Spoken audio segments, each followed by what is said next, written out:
The StarCon Federation has reached its decision. Roger Wilco, please step forward.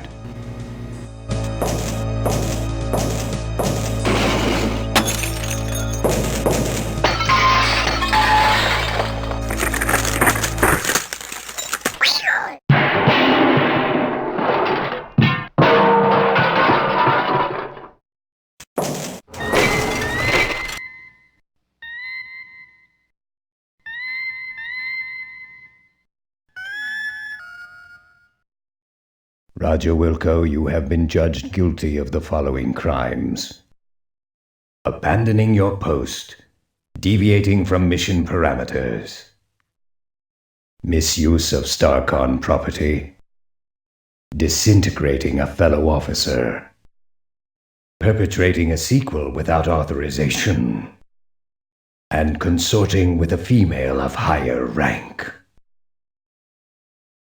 Do you have anything to say for yourself before we pronounce sentence? Can't you guys take a joke? Do you have anything intelligent to say for yourself before we pronounce sentence? Nope. Very well. It is the opinion of this tribunal that as punishment for your crimes against the StarCon Federation, you are to be decommissioned. You are hereby stripped of the rank of captain. You are no longer an officer of the StarCon Federation.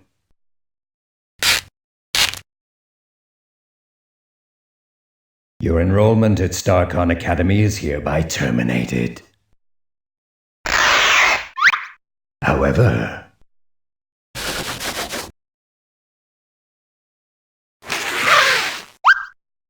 due to your successful return of the SCS Eureka, your rescue of the Goliath's crew, and the fact that nobody gets rid of stubborn mildew stains and black heel marks as well as you do, we are returning you to your former post with StarCon Fleet. You are hereby ordered to resume your duties immediately as janitor second class on board the SCS Deep Ship 86.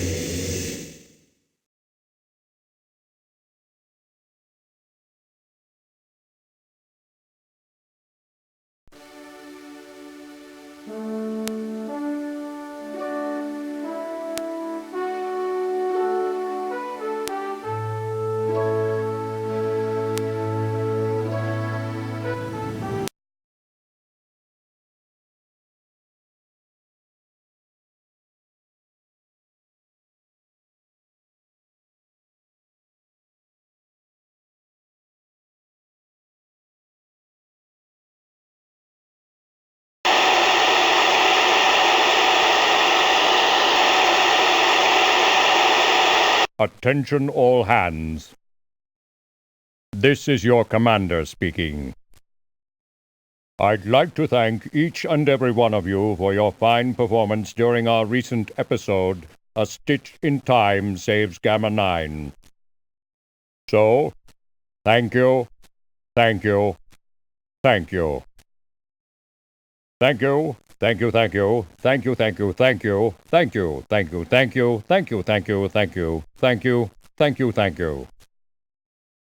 Thank you, thank you, thank you, thank you, thank you, thank you, thank you, thank you, thank you, thank you, thank you, thank you, thank you, thank you, thank you. Thank you, thank you, thank you. As a gesture of appreciation, we're putting in for shore leave on Polysorbate 60. Enjoy yourselves, and don't do anything I wouldn't do. Kielbasa out.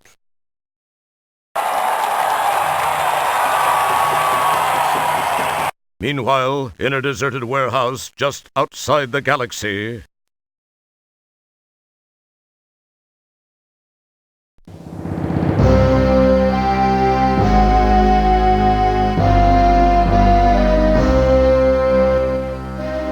I don't care how you do it, gentlemen, so long as his body is intact.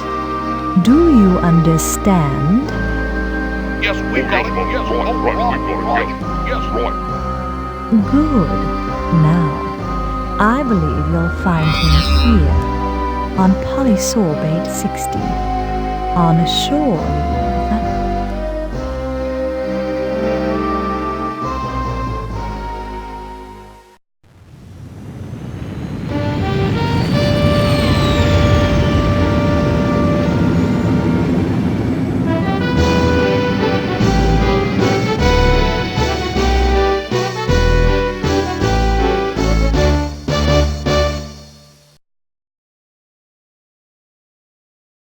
Okay, I'm ready. Energize!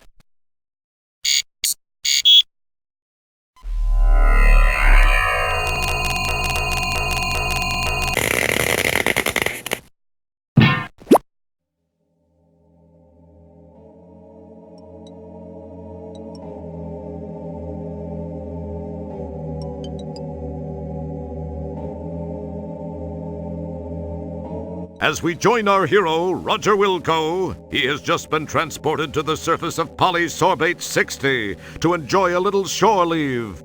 Apparently, there was a minor glitch in the process. Well, at least you got here with all your important parts, your hands, your mouth, and your stomach. Oh, great! Real wonderful. Nice beam job, you metallic piece of scrap. Jeez, this is snug. Real snug. You know, it actually makes me feel kind of good. I remember when I used to wear my mom's... well, never mind. No time for nostalgia. I've got a serious extraction problem to work out first.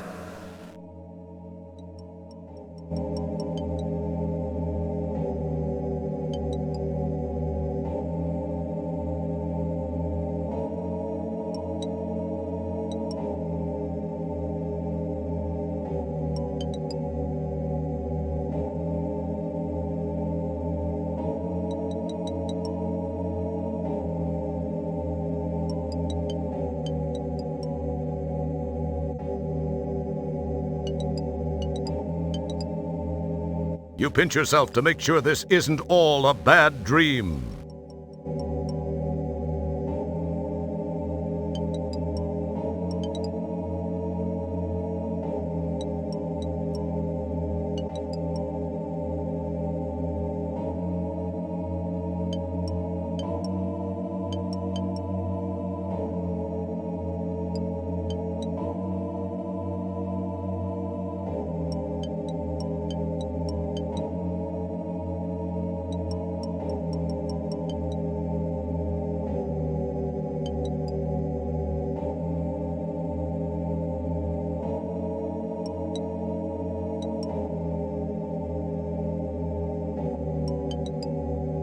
Your reach is about...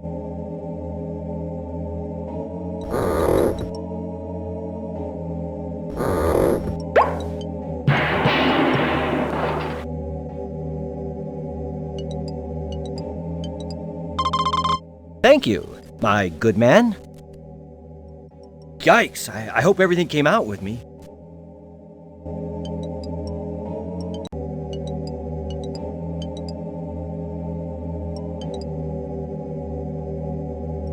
Upon grabbing the ID card, you notice the picture on it is of a rather homely look.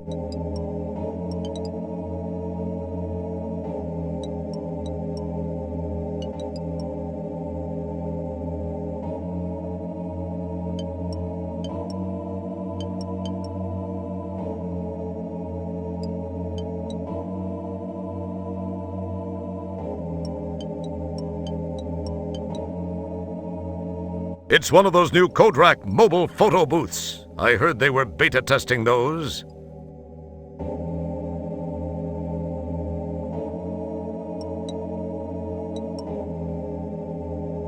You pop a coin in the slot and climb on in. All right, I'm looking pretty good. Fire away.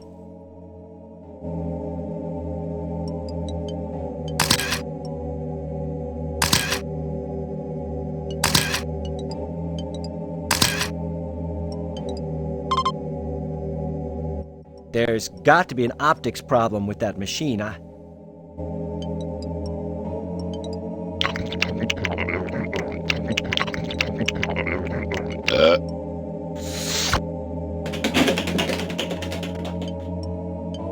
Good thing you didn't opt for that second set of prints after all. Guess that guy won't be filing any complaints with the Portable Business Association.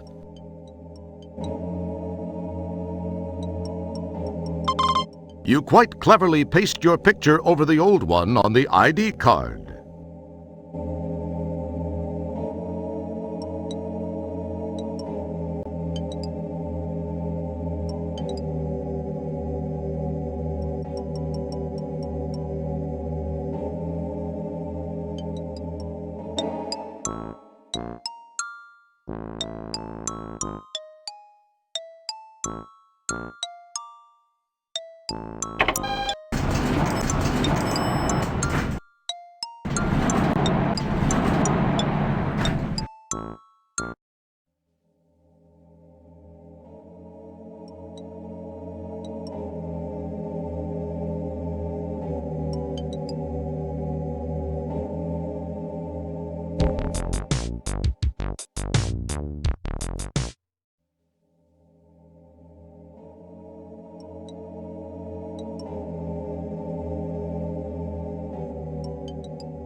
He's too far away, or... Hey! I wonder if you... Nah, what was I thinking? Hey! Buddy, maybe you can help me out. I'm trying to track down this Enderdroid. I'm an Enderdroid runner. I know I don't look so hot, but I'm in disguise, you know? In disguise? Yeah, you do look disguised. I just don't know what like. Hey, here's a tip. Think seriously about a flea dip. I could really use your help getting this one. I've had a hell of a time tracking him down. You've gotta help me. Tell you what, if you can find and immobilize this bionic beer opener, it's worth 50 buckazoids to you. What do you say to that? I've scoured this dung heap. I haven't seen synthetic hide nor hair of him. All that's left to check is that bar. I'd go in there myself, you see, but I've had a little misunderstanding with the management. No biggie. I'm sure it'll blow over soon. Anyway, can you help me out? What do you say? 50 buckazoids. And if you don't mind me saying it, you look like you could use it. So how about it? Well, I don't know. What's this Enderdroid thing look like? And why do you want it? Well, he's about your height, only maybe a few inches higher. And I'd say about your weight, give or take 60 pounds or so. But then that's just probably because of that stuff he's made of. Kind of a liquid metal thing, but that's not important. He's got a crew cut, and I think he was wearing a long, dark coat. Has a strange accent. But why do you want him? Oh, he made some people mad. How? Oh, I guess he sort of jumped out of his program and kind of killed and or mangled a score or so of co-workers and, more importantly, management personnel. A big no-no. No big deal. I just gotta take him in for analysis and processing. It could help pull me out of my, unfortunate cash flow situation. And most importantly, it can mean 50 buckazoids for you. What do you say? Well, I could use the buckazoids. I'll see what I can do. Great. You won't regret it. You're gonna need this data quarter. It's been modified to only be sensitive to certain unique components like droidium, something only an Enderdroid would be composed of. This'll help you root them out. Good luck. Let me know when you've got him. Thanks. I gotta go check in with the home office.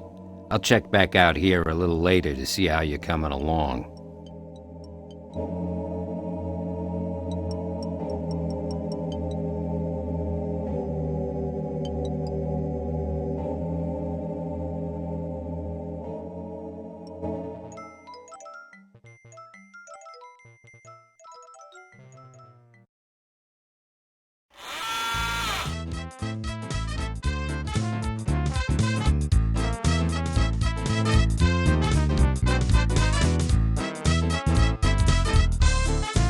It would appear that once again, Vice is a bit more profitable than most business ventures. This place is almost too hip for the planet. But then, that's no mean feat, given what a total heap this place appears to be.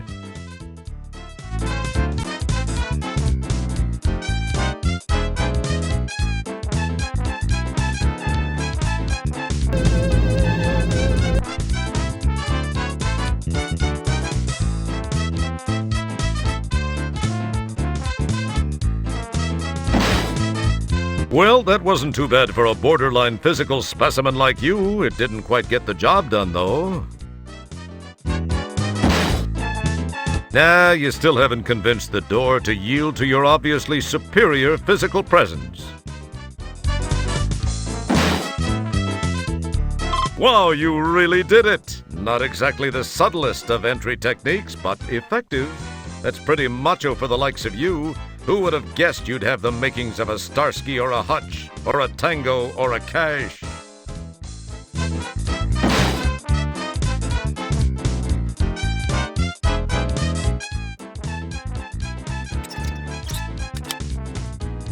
You go now and I don't rearrange your organs.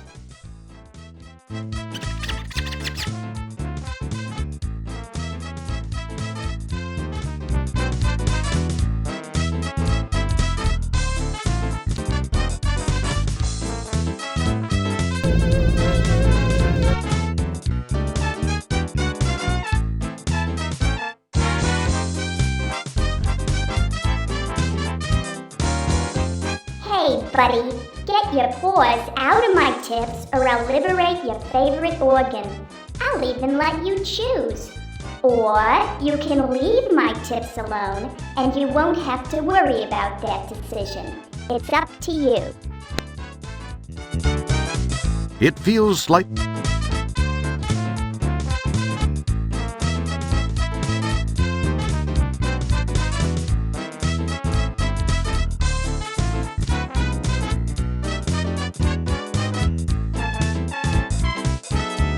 You hear them say, "Geez, our skimmer's double hovered. We gotta run."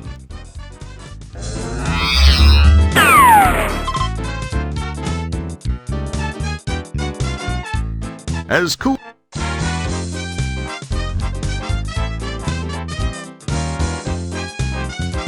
Hey, buddy.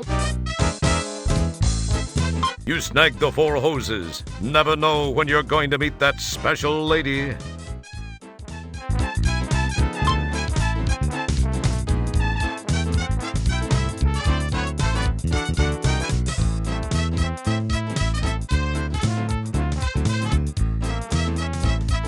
The canister snaps neatly into the conduit opening.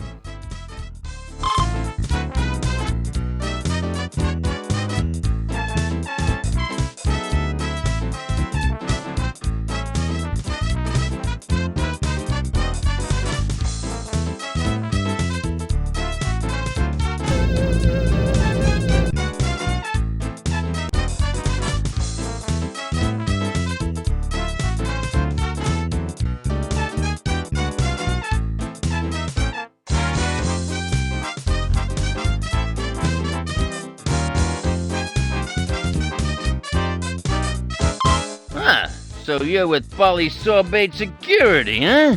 Yeah, what can I get for you, Chief? What have you got? Well, aside from the obvious stuff which is glaring in your face from the back wall here, I do make some mixed drinks. If I do say so myself, I make a pretty mean William Gibson and a pretty good Asimov cocktail, you know what I mean, huh? Hey, I got you. Try a fuzzy toe jam. They seem to be pretty popular with your particular species here. I got just the thing for you guys. It's something I don't even give the regulars here. What do you think, huh? Make me a double uvula spritzer. Twist a fleck rind, and I want it hacked and whipped, not like one of those shaken or stirred sissy drinks.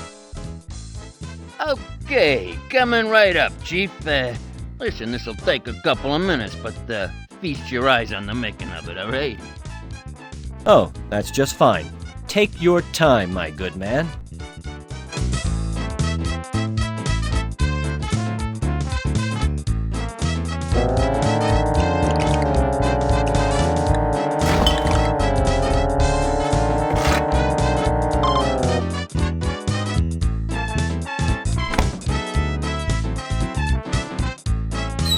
This one doesn't spew anything.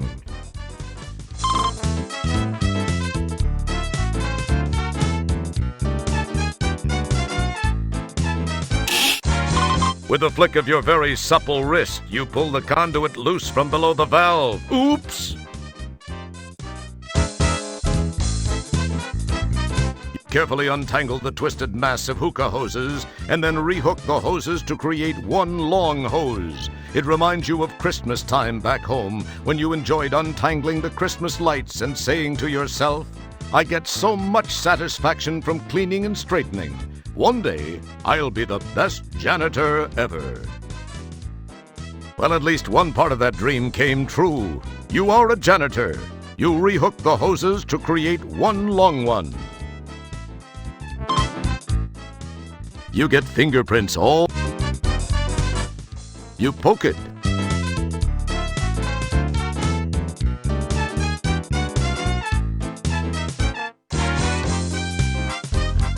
The hookah hose is now attached to the leftmost conduit.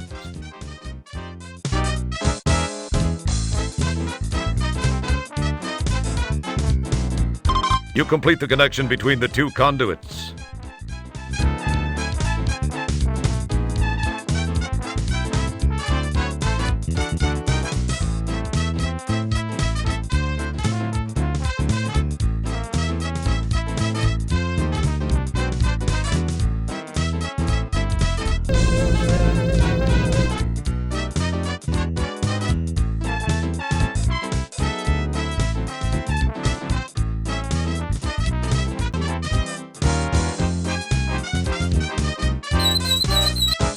Nitro begins to flow.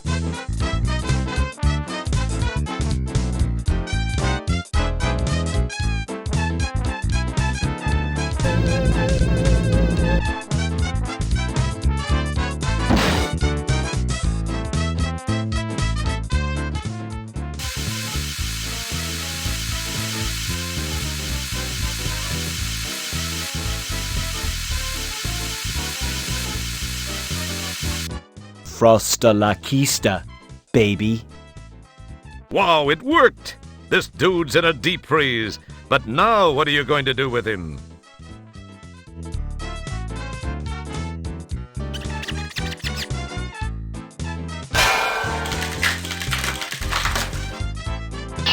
Cool. Laying a solid blow upside the head of this frigid felon has reduced him to cubes.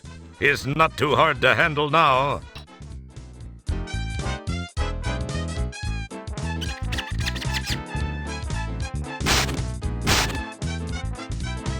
You quite cleverly whisk the cubed culprit into your dustpan. It's going to be tough to carry him this way, though. Very good. He'll be much more transportable this way. However, you'd better hope it doesn't thaw.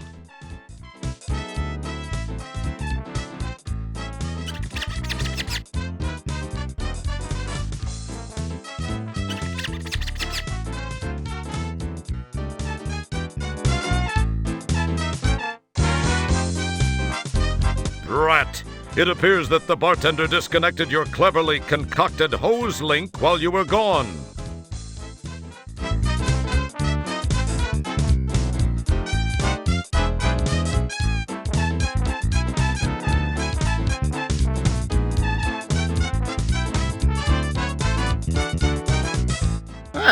So you're with Polysorbate Security, huh? Yeah, what can I get for you, Chief? What have you got? Well, I got just... Make me a W. Okay. Oh, that's just fine. As cool. That's an it.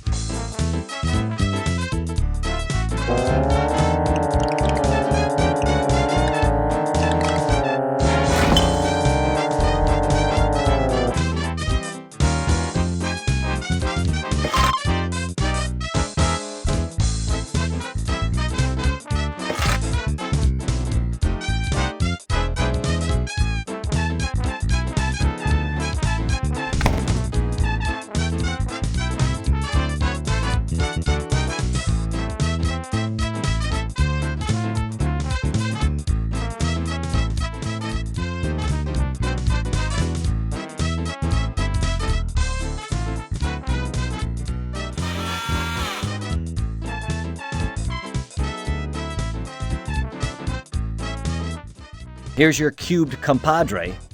Where's my 50 buckazoids? No bull. You really got him, eh? I mean, good job. Yeah, I really got him.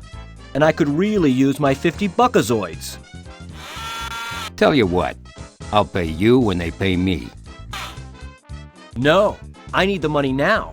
Or I let the guy thaw right here, right now.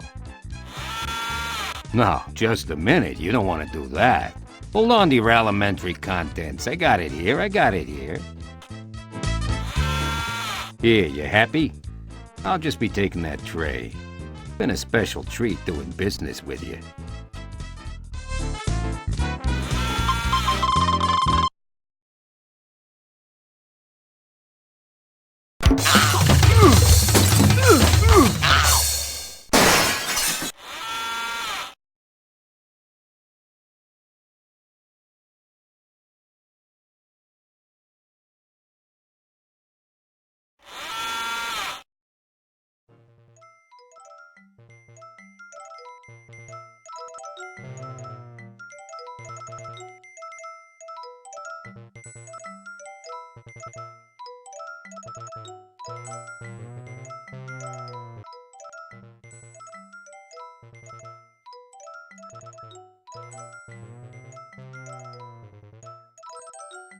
So this is Stooge Fighter 3. Doesn't look so tough to me. Say, partner, care to indulge in a friendly game? By the way, the name's Jerkwad. What's your mama call you? A mistake. But my friends call me Roger. Roger Wilco. Well, it's darn fine to meet you, Roger. So, what do you say to a friendly little round of Stooge Fighter 3?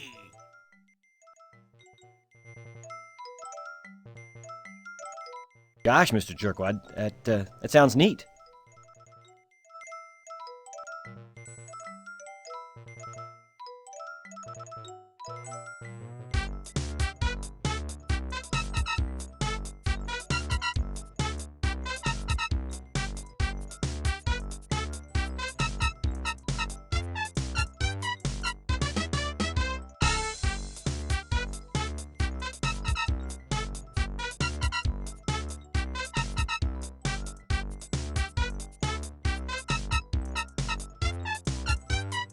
Let's get ready to rumble! See that? Hit that! Oh, a wise guy! See that? Hit that! See that? Hit that! See that? Hit that!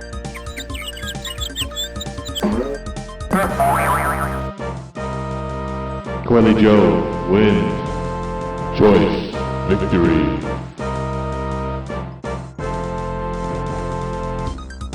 Rumble.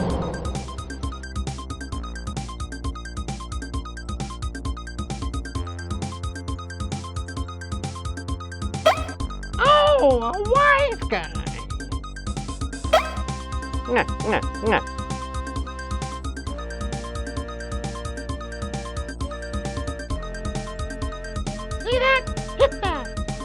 Oh, a wise guy.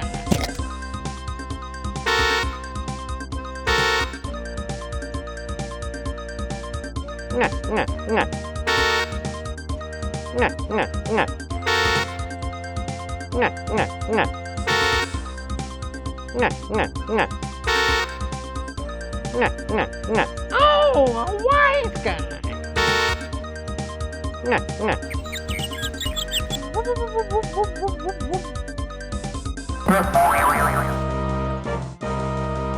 Twilly Joe wins the match. He ordered you.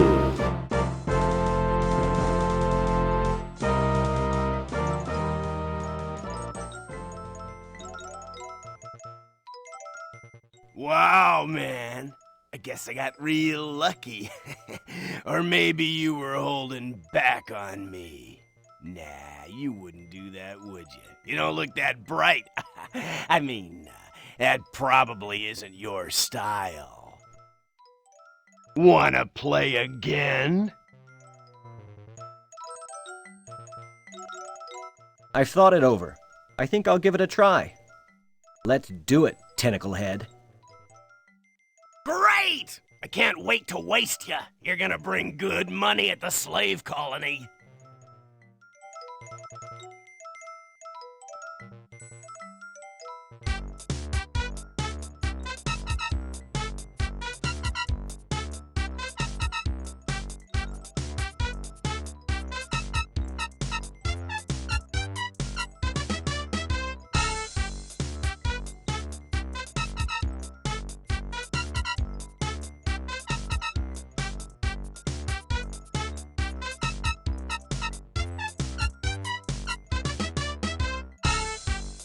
Let's get ready to rumble!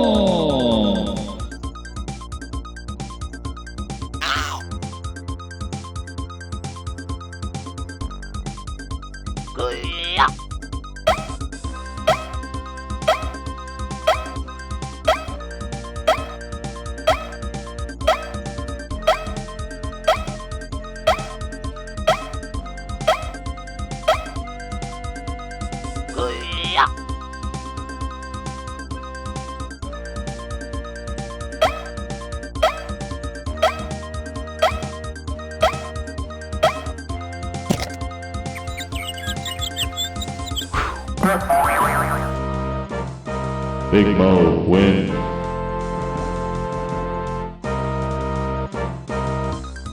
Rumble.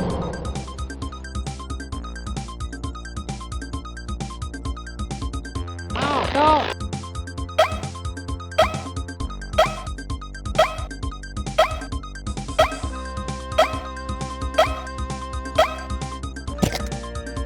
Oh, no.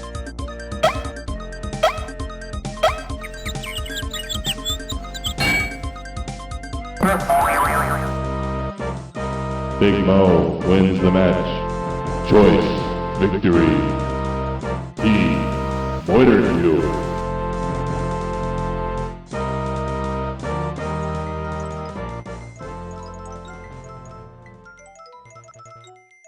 Hey, this guy's good. You can kiss this game goodbye. Yeah, like I need you rubbing it in. Sorry.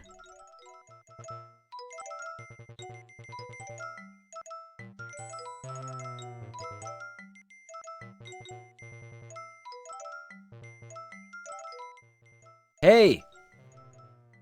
He ignores you. Get used to it.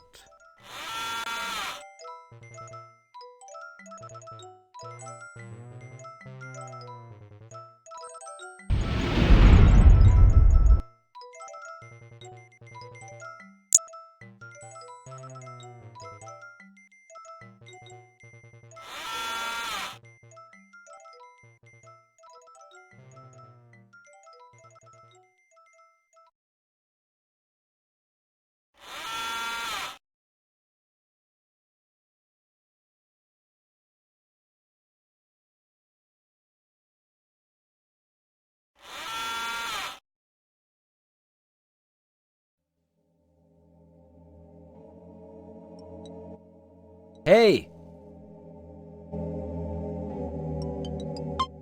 Say, you look familiar. Didn't I kick your butt in a huge robot once? Oh yeah, that. I hope to forget that. It was the beginning of my undoing. I was a laughingstock around the company in the final days of Scumsoft. Oh well, if that hadn't gotten me, some of my other creative management techniques would have. In looking at the big picture, I suppose that arrangement left me with all my physical assets intact. Not a single other thing, unfortunately. I'm humiliated to admit that I have, on rare occasion, resorted to selling cheat sheets for arcade games. I've got to maintain a fairly, modest profile, I guess you could say. Time heals wounds and all that. Plus, maybe I can avoid a premature termination. Wow. That's all very interesting. And very boring, if you don't mind my saying. What I want to know is, can you sell me a cheat sheet for Stooge Fighter 3? Well, I think I may be able to facilitate that. I may have one in stock. Okay, here's what I need from you. A nice new bottle of Coldsortian brandy. If you can deliver that, I think we can call it a deal. I'll be waiting to take delivery from you so that we can put a bow on this deal. Catch you later.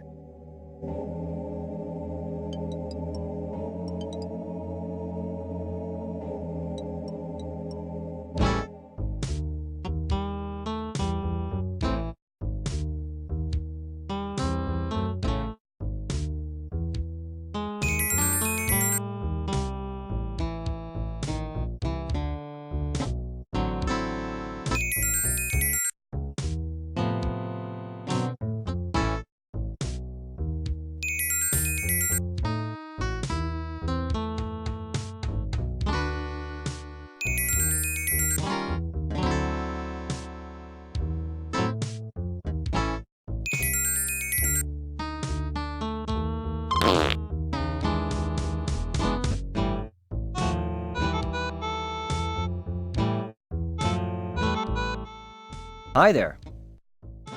Howdy there, partner. The name's Paul Conshohocker. Yeah, that's my name. I'm the proprietor of this here establishment here. Now, anything I can sell you, why, you just let me know. But if you steal anything, I'll be forced to kind of kill you. Welcome. That sounds fair.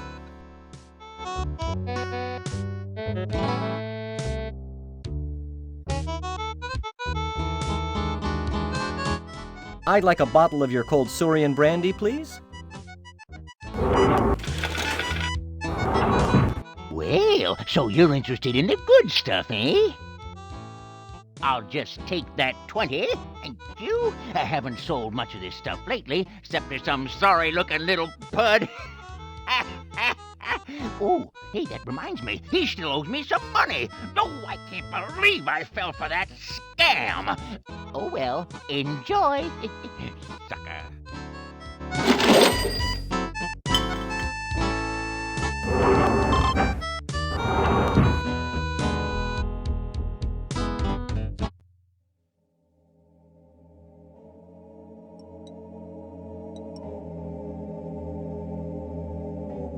Yes! Mr. Wilco, I'm most pleased you've chosen to do business with us. You're just in time, too. I have another party on his way interested in the same item. Oh well, his loss. Well, I'll take that off your hands. Now, per our agreement, here's your cheat sheet. I'm certain you'll find the game much more interesting now. Also, you look like you could use this fish. Enjoy, Mr. Wilco. I have a real important business in another part of town. Be seeing you. Oh, by the way, I'd appreciate if you'd not mention our meeting to anyone. Some of those purple-skulled old stockholders really hold a grudge, okay? Bye-bye.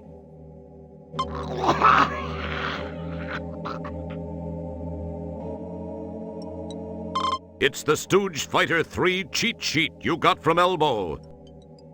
To guarantee a win, the cheat sheet says, when at the choice screen, press the machine's letter buttons in the following order. ABBACACA. Then, be aggressive and attack as much as possible using your new secret weapon.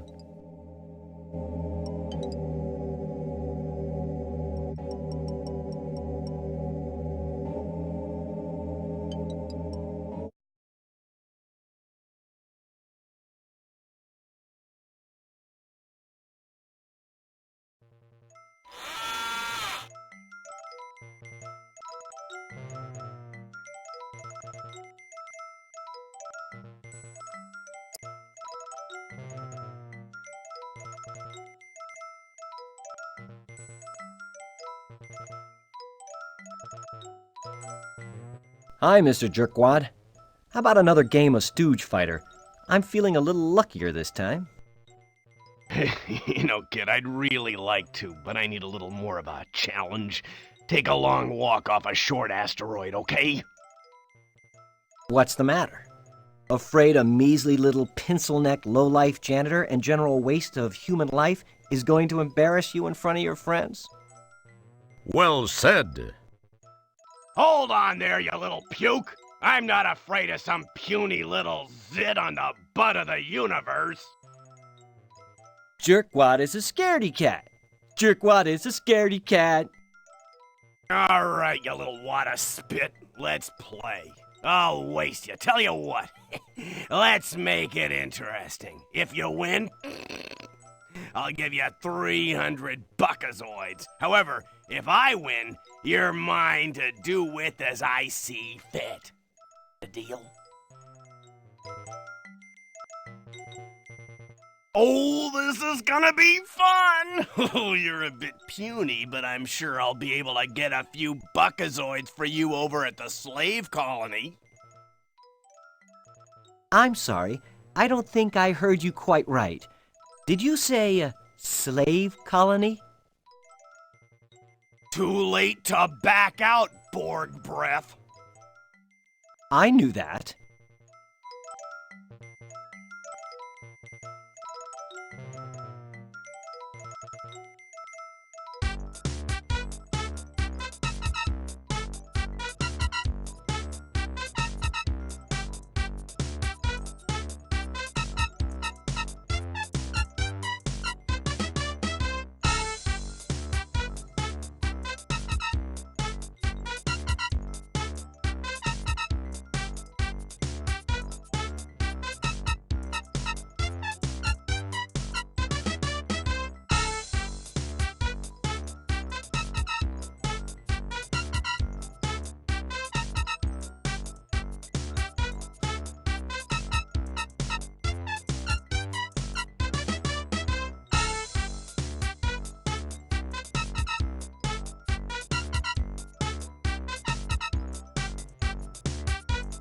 Let's get ready to rumble!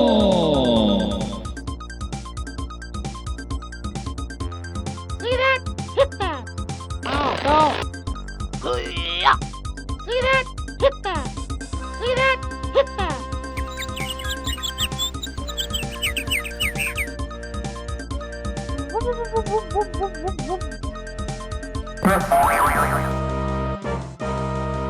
Coily Joe wins. You loitered him.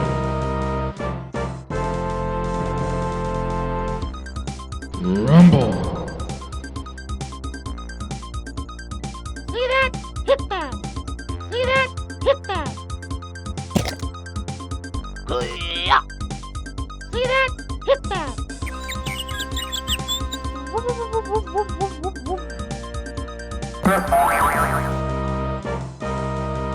Coily Joe wins the match. You loitered him.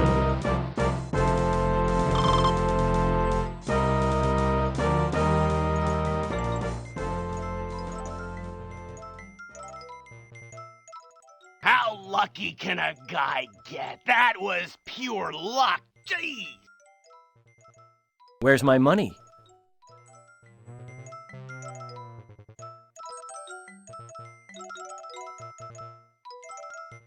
Here. Now, if I were you, I'd make myself scarce, you little lump of phlegm. Otherwise, I'm gonna lose my temper and all that's gonna be left of you is teeth and toenails.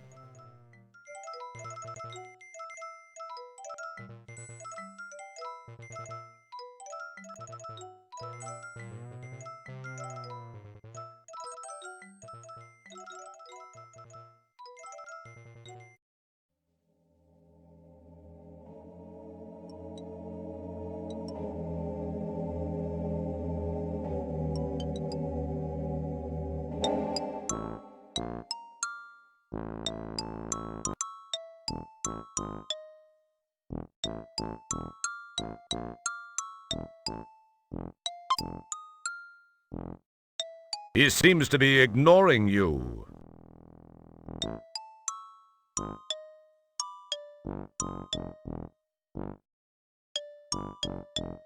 Okay, son, you just scribble your old Bill Shatner on the register screen and I'll get your key card. It's as fine a room as you'll find on this orb.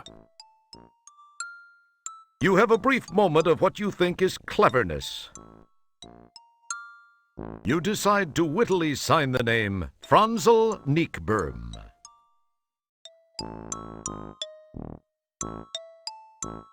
Okay, here's your key card. Don't lose it.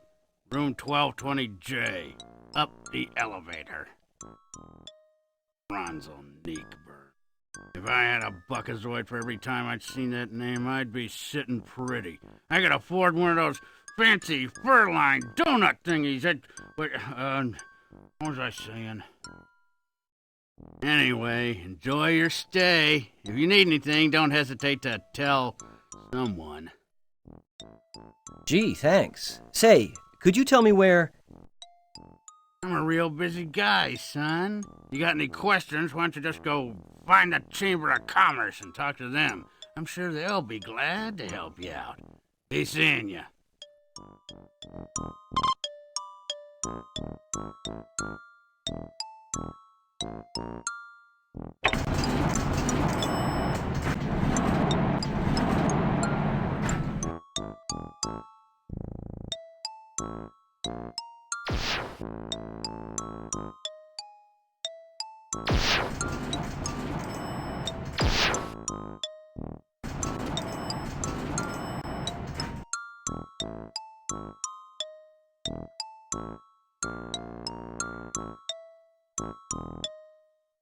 You poke it and prod it and generally make it...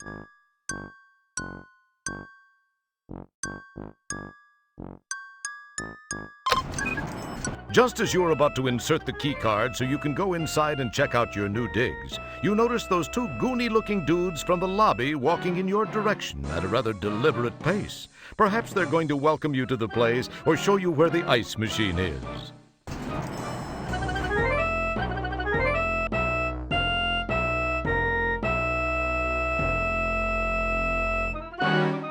Hey there, pal. Got a second? Me and my friend here was wondering something. Fire away. What did you want to know? Well, we was wondering if you'd have any objection to us pounding you senseless.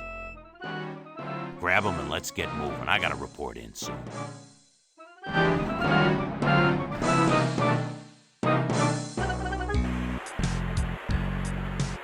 You puny little scumbag. I can't believe anyone would want you. One thing's for sure, you sure ain't gonna be seeing your home son ever again. Hey, Nigel, let's get back to it, huh? We got things to do and places to go. Now, just sit there and be still and be quiet, little man. I've got some things to finish before I finish you.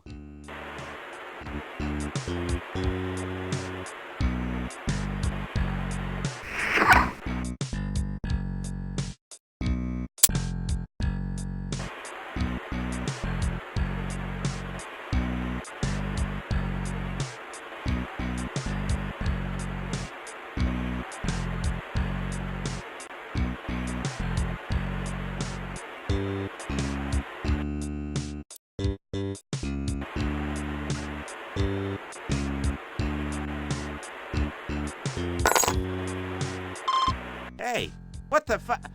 I don't want to see you move another inch or I'm gonna slice you into nice little bite-sized pieces. Now, can it?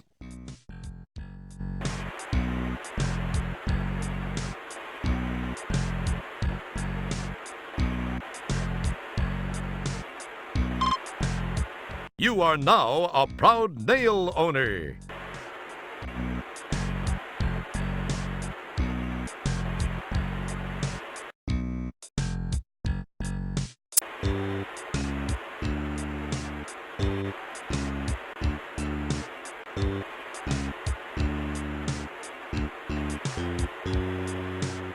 Good thinking. The nail proves to be just what you needed to free yourself from those handcuffs.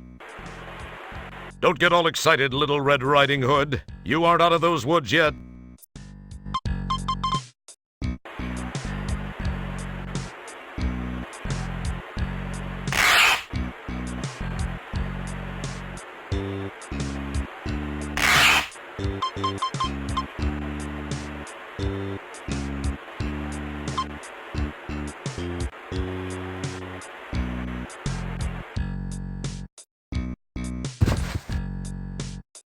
You carefully lay the rug on the floor. Even though you were never known for your interior decorating talents, you feel very satisfied with the location you have chosen.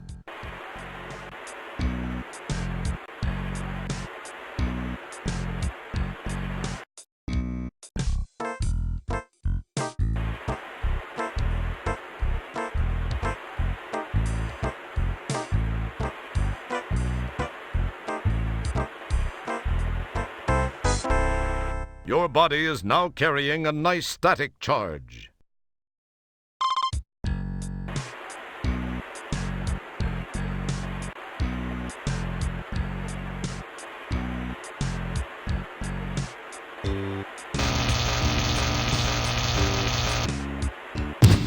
Wow, the static energy you built up discharged, frying Lard Boy's circuitry. Did you actually think of that, or was it just luck?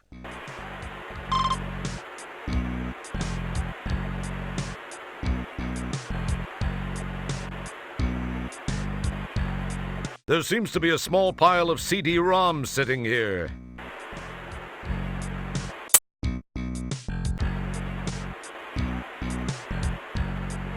Your search through the CDs reveals a bunch of typically boring multimedia magazines. A multimedia phone book. Too bad there aren't any phones around here. The Outpost Project Survival Guide. Successful People Managing Techniques by Carm Trebus. Funny, it's empty. Don't pick at it, you'll... MF-DOS for idiots, morons, and phoebes. Touring Xenon on 5 buckazoids a day. Discovering your inner maggot. How to become assigned to being a corporate creative genius without really trying. This might be worth checking out. It's a copy of Popular Tektronix.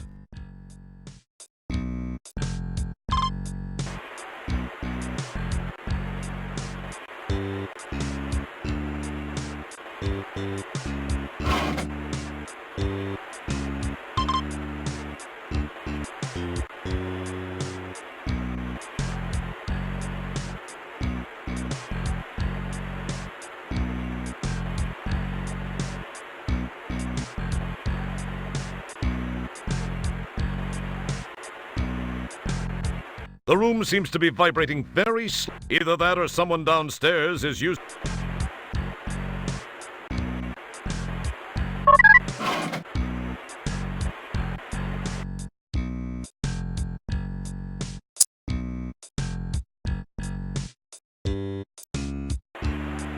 You now possess the Mahdi.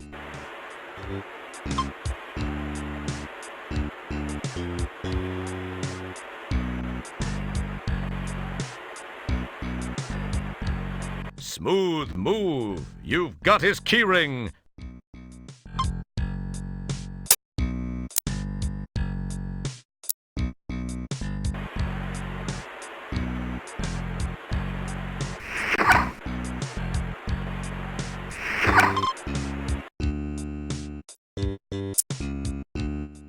Well, well, well, the worm is out of the hole. So, you have to ask yourself, do I feel lucky? Well, do I, punk?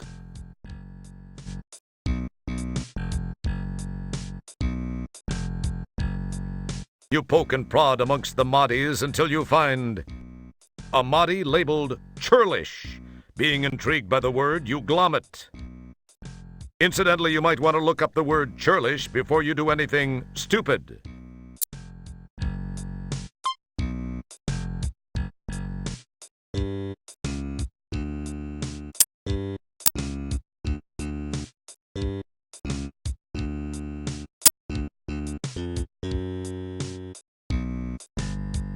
That label won't come off. That label won't come off. The corner of the label in this Mahdi seems to be loose.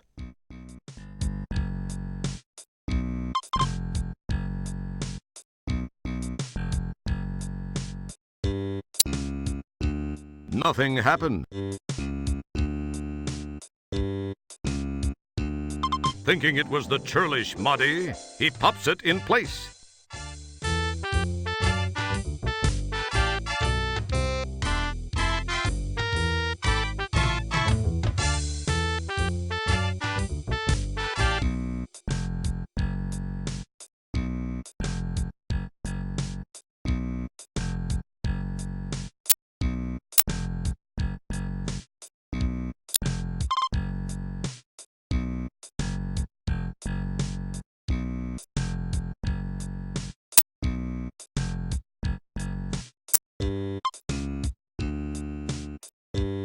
As cool as it would be.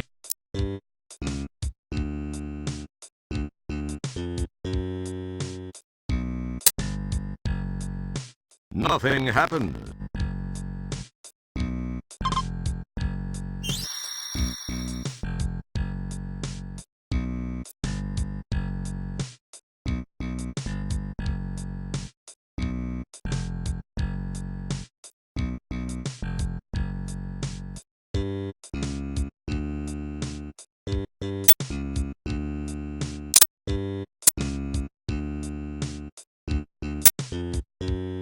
This button opens.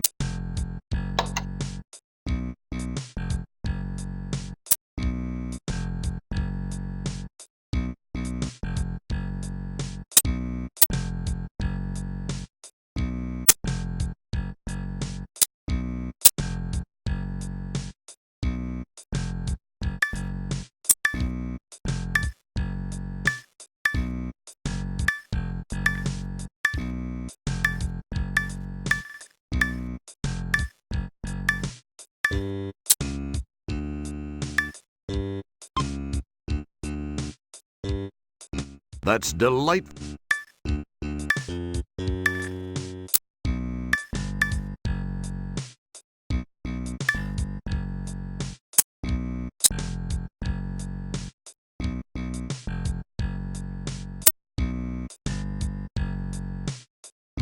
It's a piece of divalium.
This is the data quarter's LCD view screen. See how easy?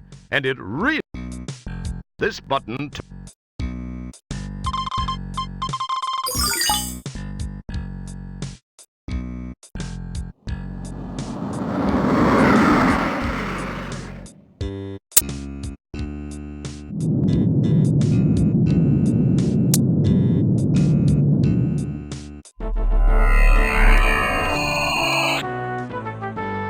Hey! Here's your fish!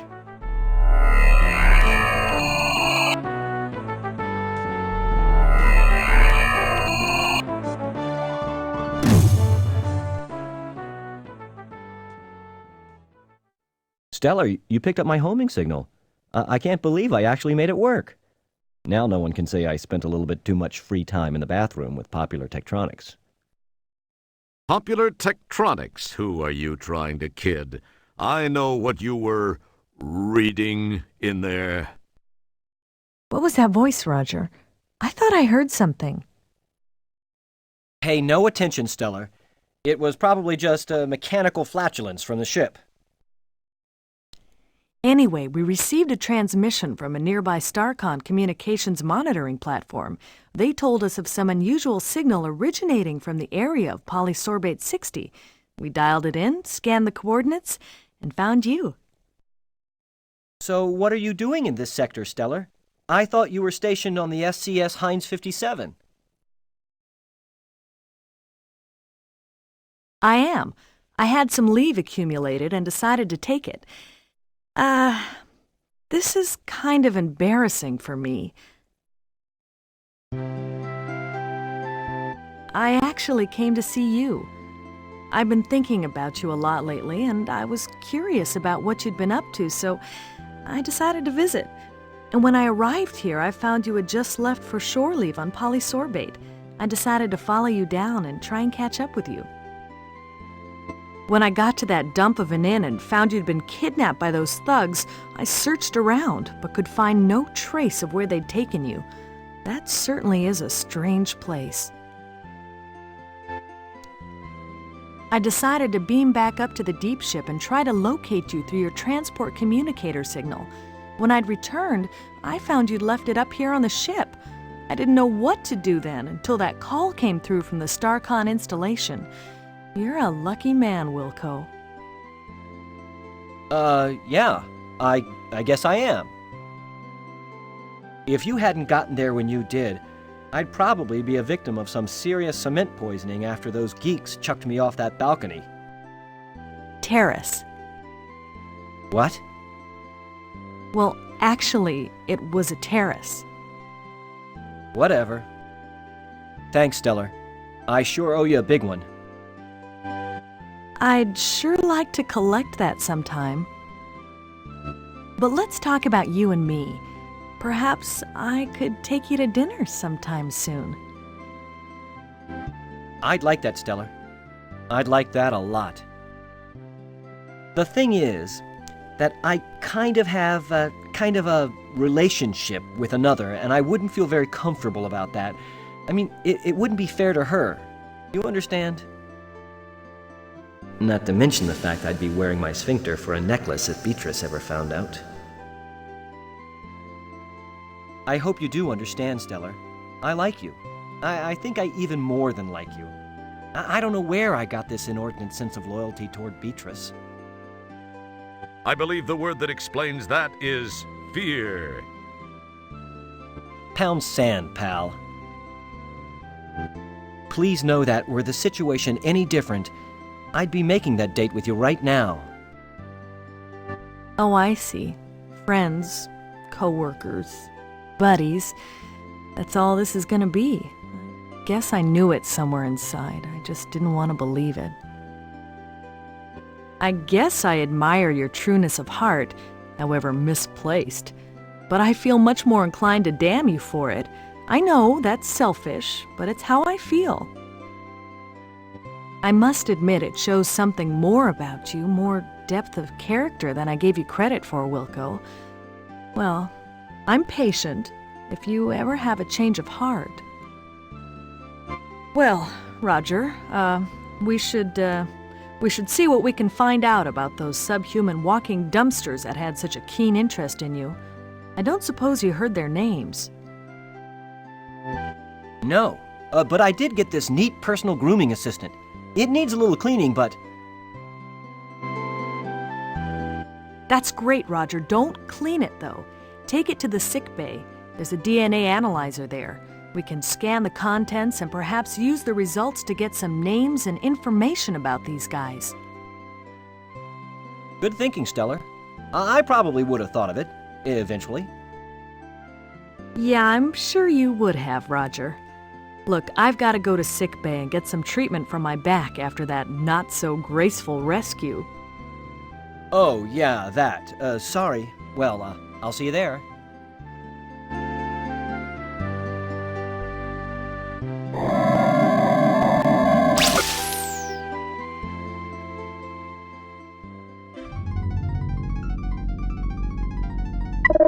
Commander, I am receiving a message from StarCon.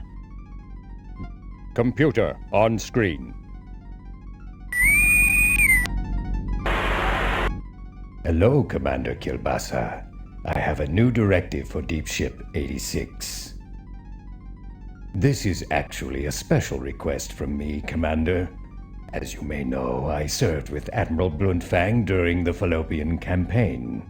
Admiral Bluntfang's widow is involved in building an off-world retirement community. They are almost finished, but have requested assistance from Deep Ship 86. Commander, please extend her every courtesy. You know, if things go well, this would not look too bad in your personnel file. I will let Sharpay, the Admiral's widow, explain further.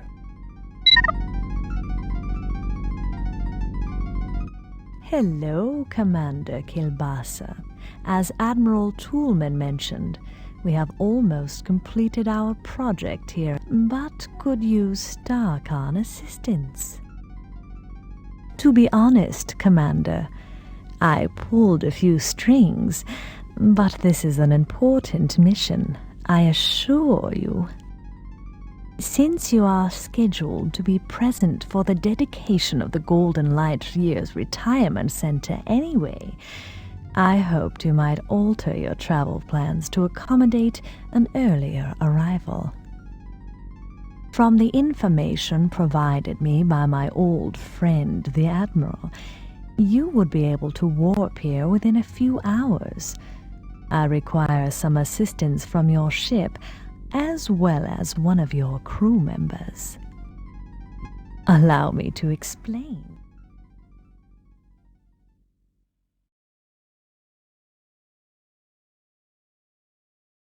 Meanwhile, back in sickbay...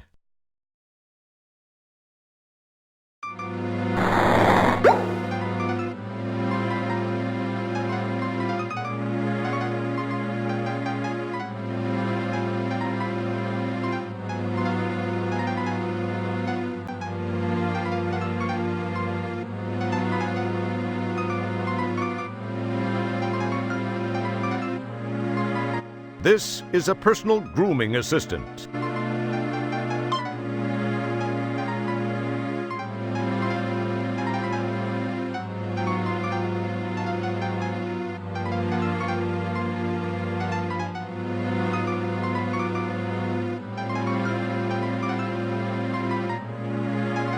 I'm sorry, Mr. Wilco. The sequencer is for use by trained personnel only. Obviously, you don't fit that description. I'm afraid I can't allow you to use it. Come on, Cheva, be a pal. Who'll know? I'm sorry, Mr. Wilco. It's a StarCon regulation.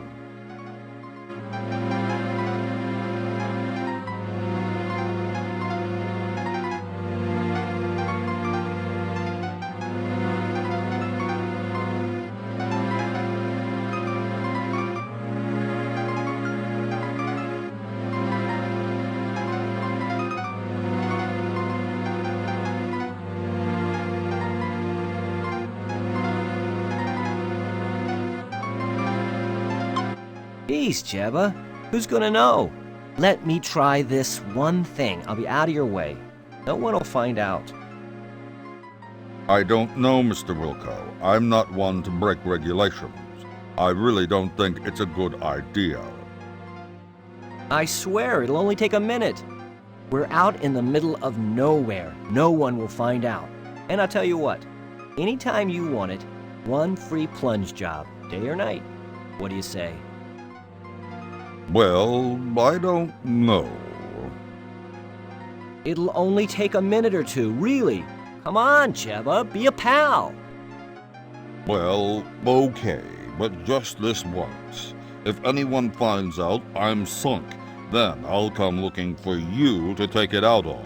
Keep that in mind. No problem. I'll be done in a flash. I really don't know why I'm doing this.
Neat. I've always wanted to try one of these on the compost.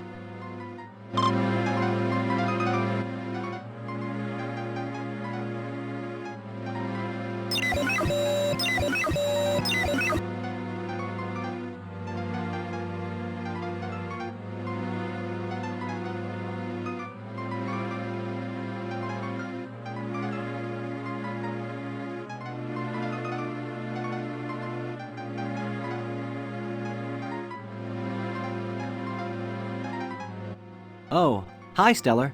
I hope your back's feeling better. They just finished treating me, and it is starting to feel better. However, I was told to lay off rescuing people for a while, especially you.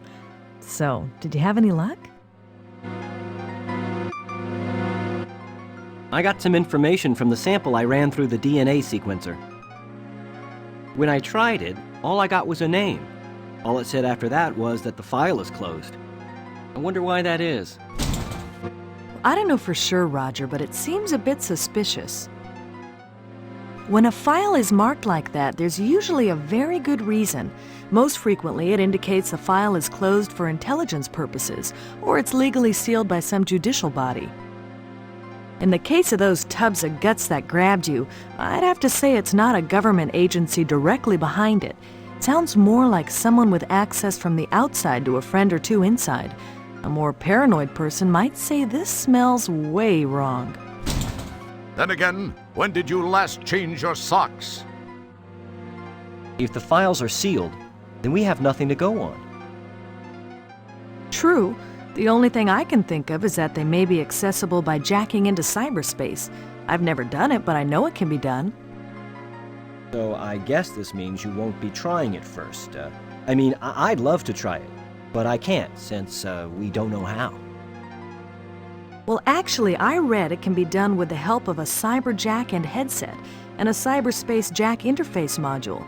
The article said there are several things to access out there and that there's a vast library of files to browse. It said that the Information Superhighway project is a little behind schedule, but that there are some operative areas. Other than that, I don't have a clue as to how we can gain any information about them. So you think this cyberspace thing could work? Well, I can only tell you what I've read. Navigating it takes a little patience, but I think it's the only option you have. I don't know if you'll locate a cyberjack and headset. Because of the delays in the project, they've become more like collector's items than marketable, functionable products. We do have cyberjack modules built into the compost. That's true. Of course, We won't know anyway without the jack. That bites. I wonder where we could find one of those. I wish I knew, Roger. There must be some place. Attention! We are now orbiting the Delta Berxalon 5 colony as requested by StarCon. Most of you know your assignments as they have been broadcast to your composts. Please represent StarCon properly. Kilbasa, out. You better get moving since you don't know yet what your assignment is. I have some checking around to do. We'll talk later. Thanks, Stellar. I'll see you soon. Maybe we can work in that dinner.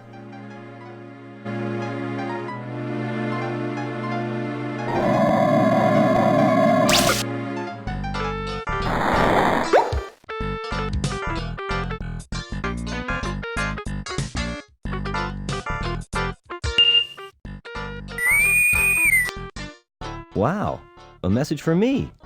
I must be getting popular. I wonder what it is.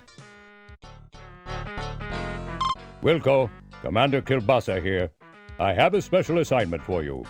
A crew person of special skills is required on Delta Berxalon 5.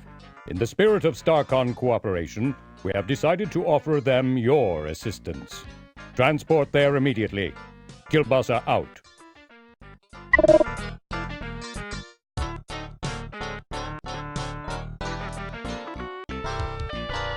You get fingerprints all over it.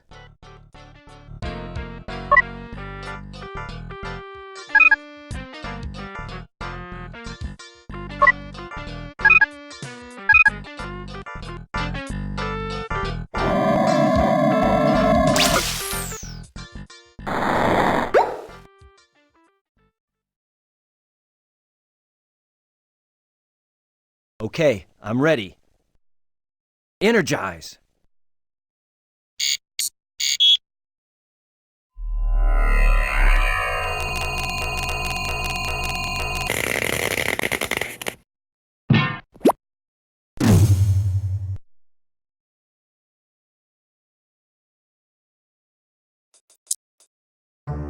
Commander Kilbasa and that other guy look like they're just finishing up a conversation. Janitor Wilco, Dr. Bellows and I were just talking about you. Please report to Sharpay's quarters, Janitor Wilco. She is in need of someone with your special skill set. Be quick about it. Yes, sir.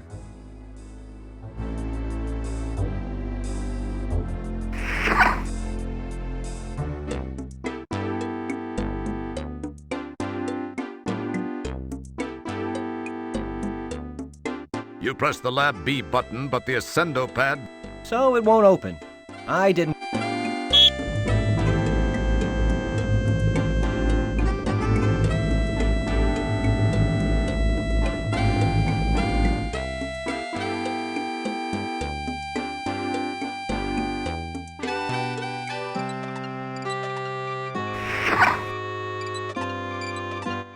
Janitor second class, Roger Wilco, reporting as ordered, ma'am. Wilco, you say? Yes, ma'am. Well, Mr. Wilco, I expected you here some time ago. I've been kept waiting for minutes now. I'm very sorry, Matt. Save the pathetic whimperings for your StarCon superiors, which I would expect includes everyone and everything on the food chain over there. Ma'am, I came as... Young man, I lack the time, and most importantly, the patience to indulge you as you whine your way from one excuse to the next. May we please just begin? Sorry, but I wasn't briefed on what tasks would be required of me. You are a janitor, Mr. Wilco. What do you think I want from you, a heart transplant? What has become of StarCon? When my fifth husband, Admiral Bluntthang, served, the crop of up-and-coming cadets seemed to have such promise. I recall this one rather striking cadet who... Oh, well, never mind that. But you, I pray you do not typify what might be slithering down the halls of our formerly prestigious academy. That is one thing I do not look forward to witnessing. Get to work, Mr. Wilco. You'll find a mop and a bucket right over there. I have no time to devote to your education. That would take a lifetime, and the most copious amount of patience a universe could muster. My life is soon to expire. Please, just clean. I must rest now.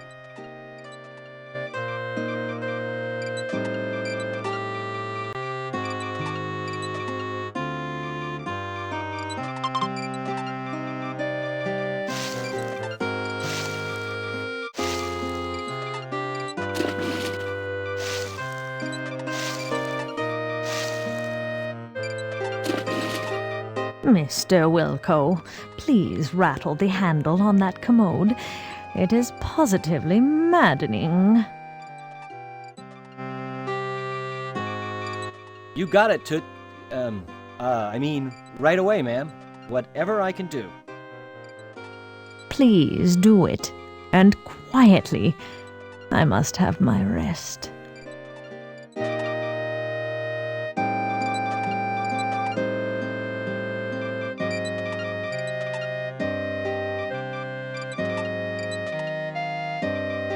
That wouldn't prove fulfilling. Like you need. Hello, ma'am. Just do your duties, janitor. Yeah, you just can't.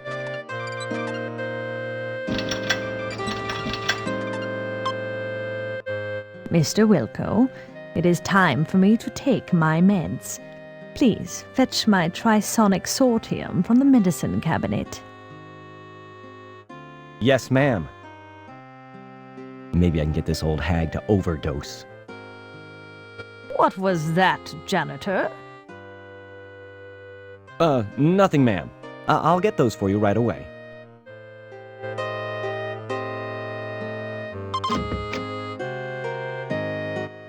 I can't find her medicine. I don't think she knows what she's talking about.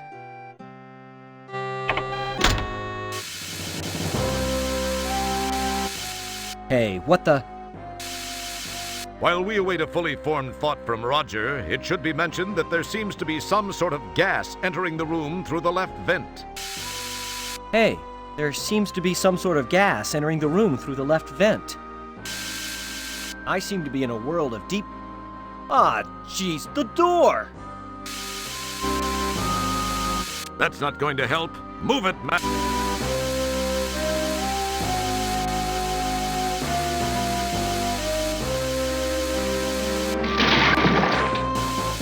You give the piston a yank, and sure enough, it comes loose in your hands. Perhaps it was your raw strength. More than likely, it was defective.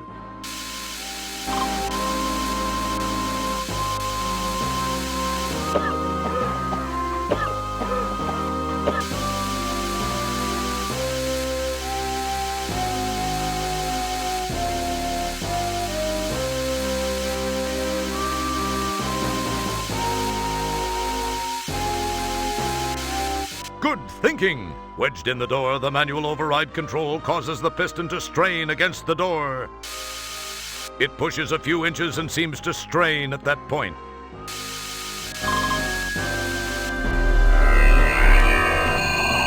Wilco! Oh, hi, Stellar. What are you doing here? There's no time to talk, Roger. We've got to get out of here now. 1, 2, 3.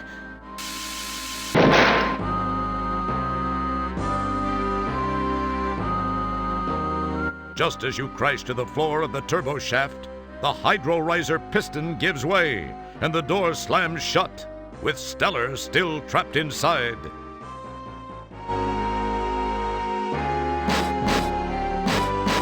You claw and pull at the seams of the bulkhead door, but to no avail. Just then, you hear and feel an explosion which seems to have come from behind the door.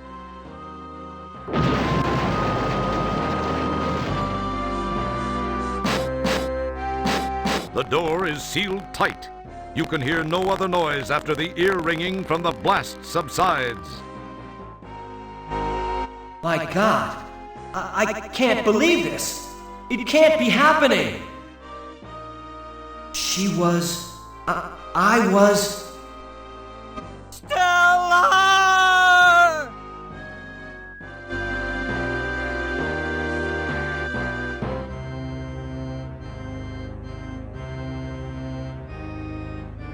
It's hard to believe that this is the Hollow Suite. The setting is much like the graphics you've scanned in the library from those planets more interesting in their climatic diversity.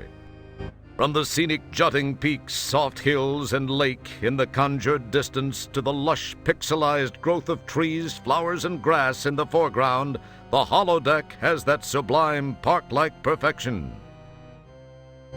Unfortunately, its serene beauty is sadly negated by the headstones and the solemn event about to occur, the laying to rest of your rescuer and true friend, Stellar Santiago. You are feeling as you have never felt before, perhaps helped along by the relatively short stints aboard the various ships, as well as all too brief friendships. You've been spared the emotional devastation of true loss by lack of attachment. This, however, is a different feeling, far different from anything you've ever experienced.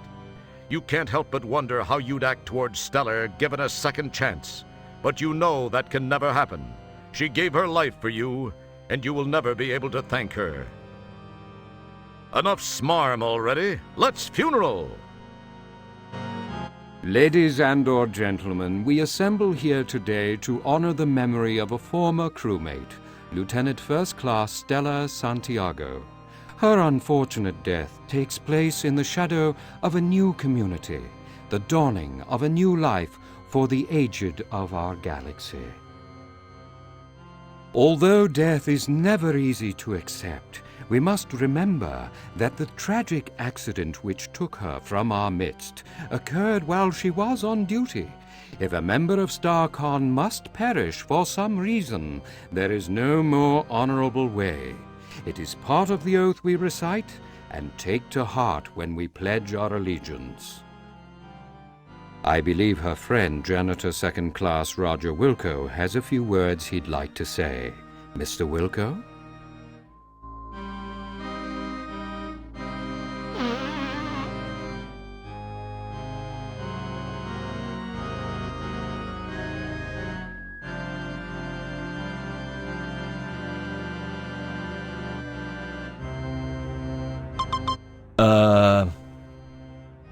I only knew Stellar for a short time.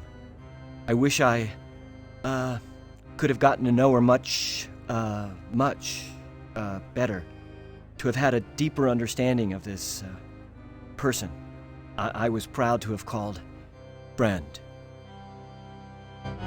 Of my friend, I can only say this. Of all the souls I have encountered in my cleaning, hers were the most scuff-resistant.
Wow, a message for me.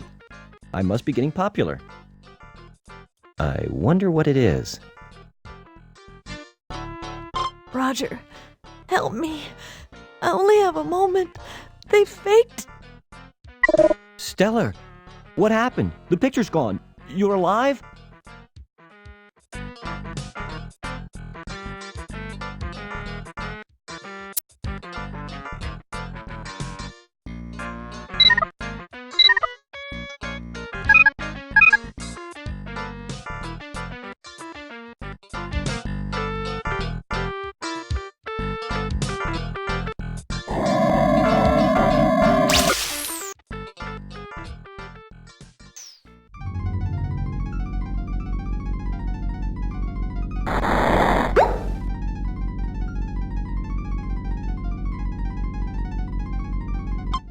Commander Kilbasa, you're going to think I'm crazy, but I've just received a distress message on my compost. And it was from Stellar. Wilco, have you been whiffing cleaning fluid again? I'm absolutely as sane as I've ever been. She's being held on Delta Berxilon by Sharpay. Wilco, do you realize how irrational that sounds? We buried Stellar. You were there. Maybe you need a rest. Take a couple of hours off. Sir! Wilco, we have our orders from StarCon and we'll be carrying them out. Drop it, Janitor. Leave the bridge now, Wilco. I've made my decision.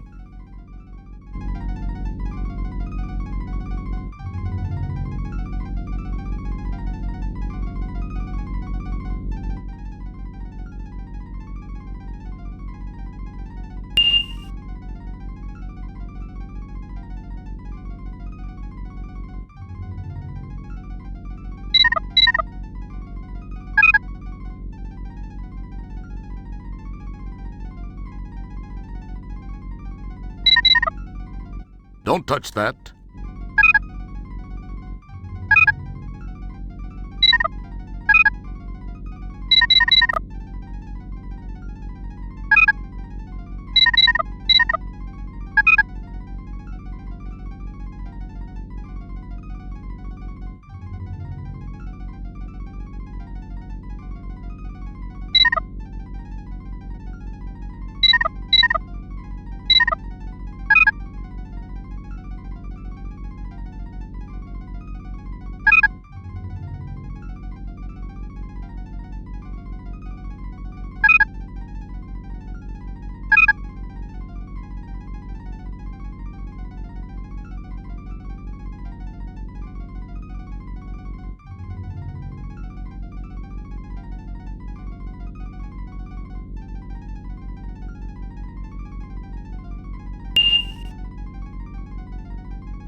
Welcome to Hollow Suite Program 5551212, the Vulgar Nerve Pinch.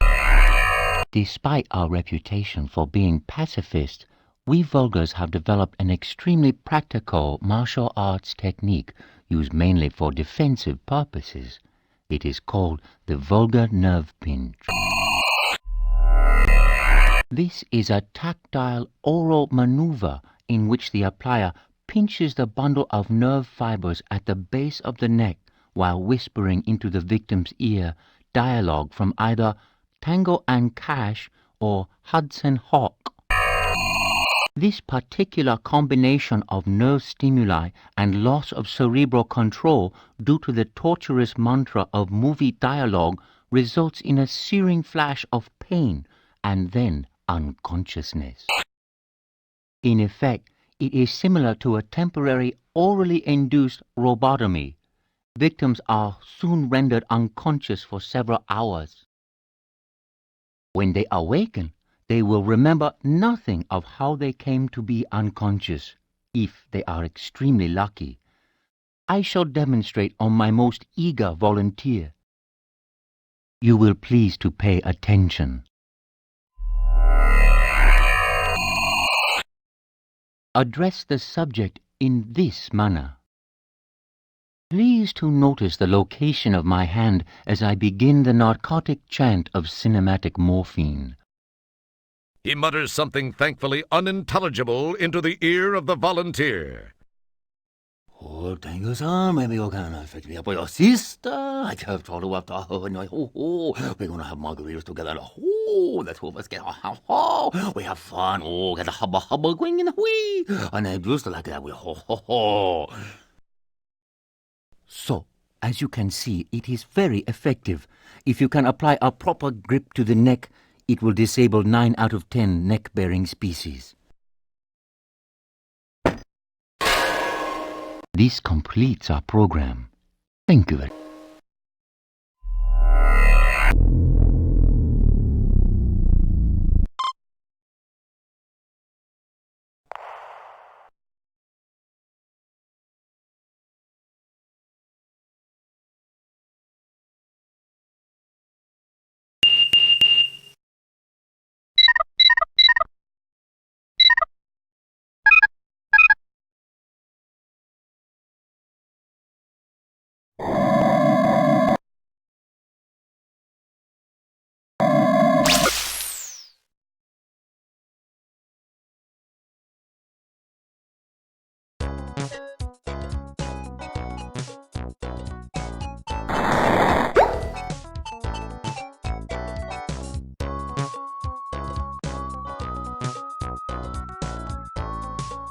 Hello, Roger.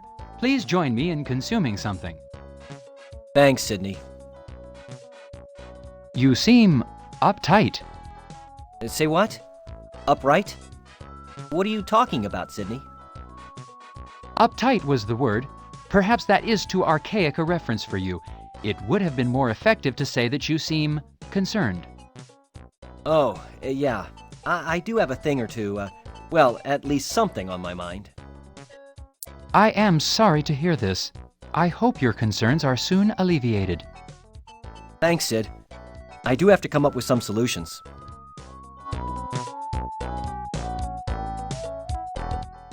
Sydney, I have a favor I'd like to ask of you. Flame away, Roger. You know I'd give you my right appendage if you needed it. Funny you should say that, Sydney.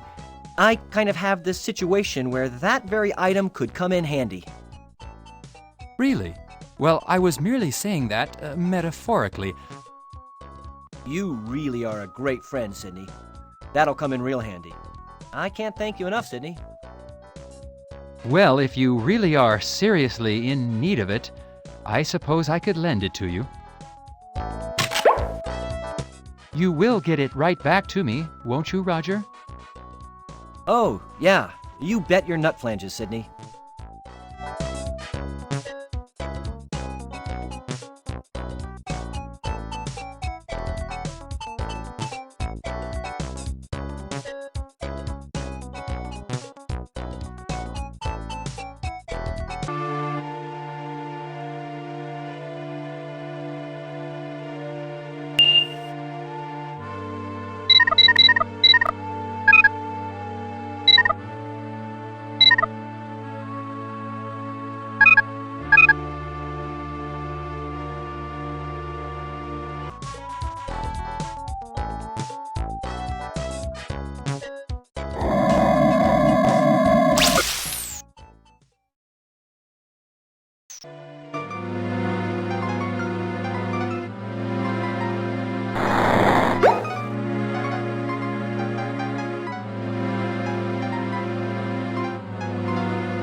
Don't.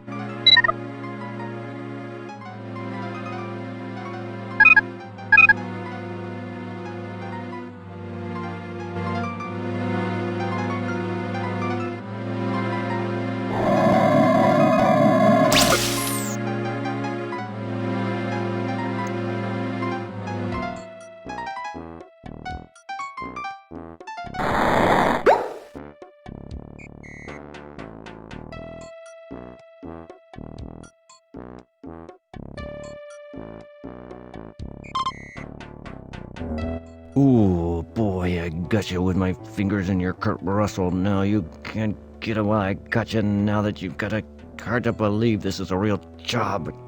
Oh, my God. So how come you're not going down? I got you with your mumble jumbo and your hubba chubba. Ooh, boy, if I only could, I would. Jeez, why don't you step outside, pal? I got you with this. And I think I broke a fingernail here.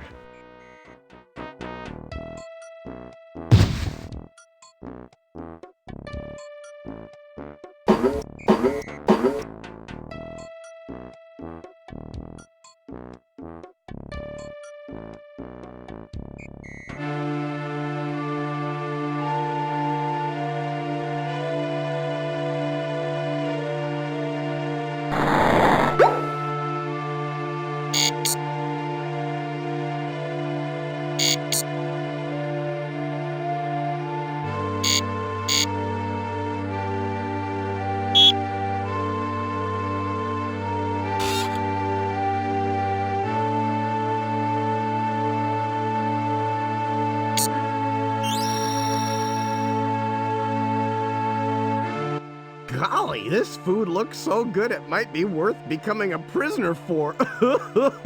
Yeah, like I'd sure want to be in your position. Not!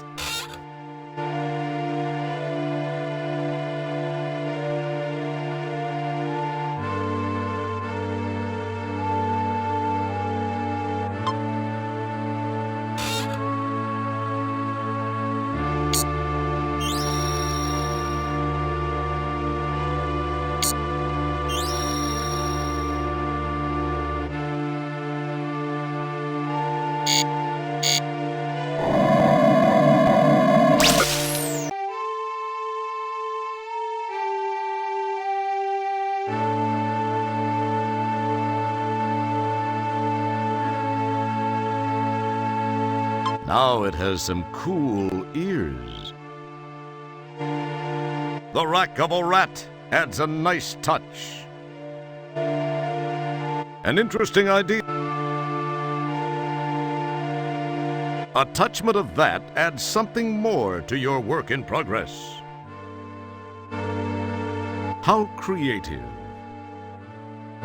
That's a nice touch.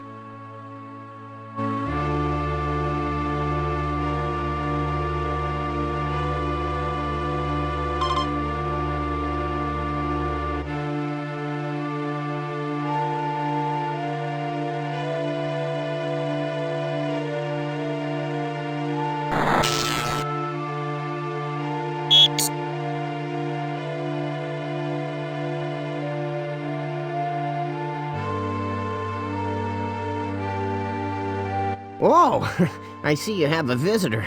I'll leave you two alone, but you know the rules. 10 more minutes and they have to leave. Yikes, it's a good thing Dorf's so vain about wearing his prescribed much thicker glasses. That was too close. I nearly dampened an undergarment.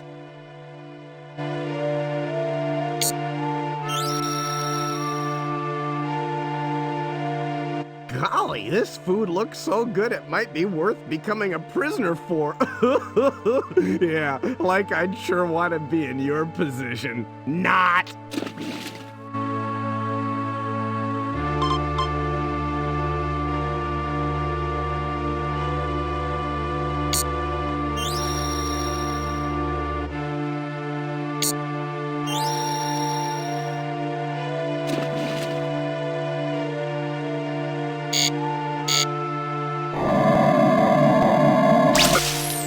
Nice work. Sometimes you actually surprise me.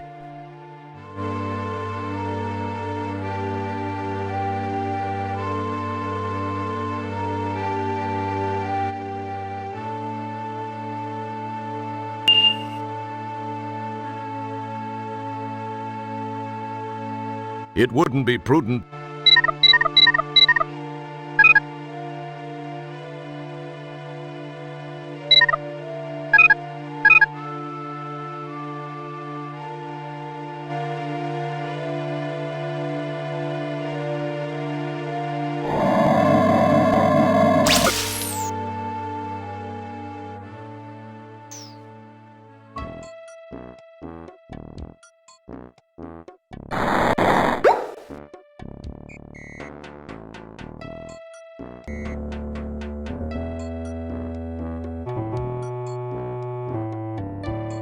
Good thinking.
Ooh, boy, I got you with my fingers in your Kurt Russell. Now you can't get away. I got you now that you've got a hard to believe this is a real job.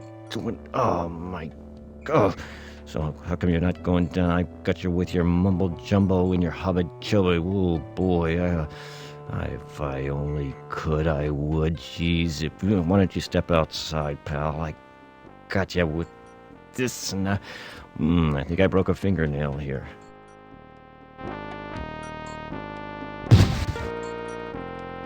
Smooth move. You've got his keyring.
It wouldn't.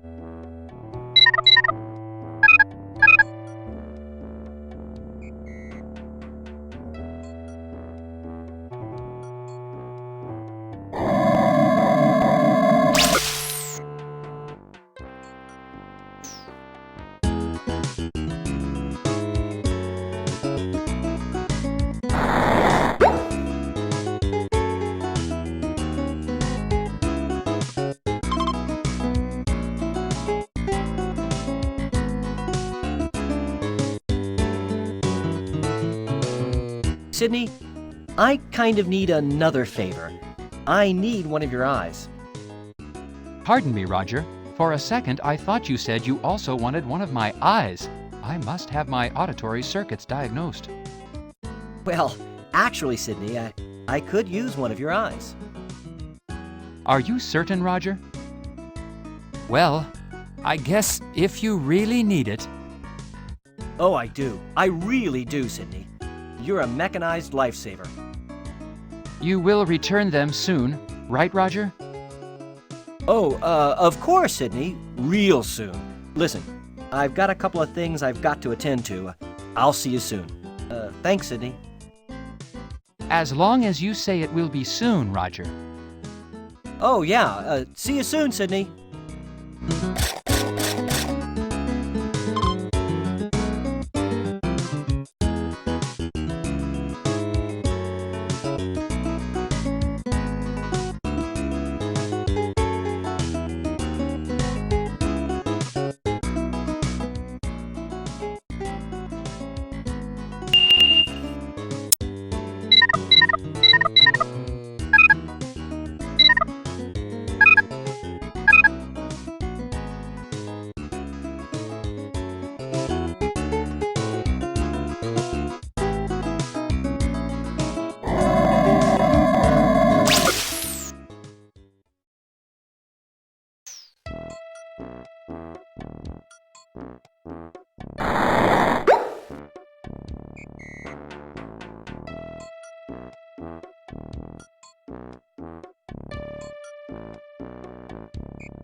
The shuttle's alarm is now deactivated.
It wouldn't be...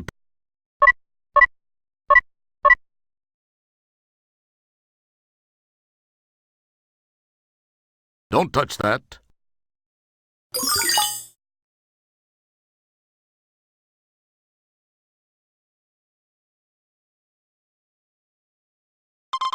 Let's see if this sucker works.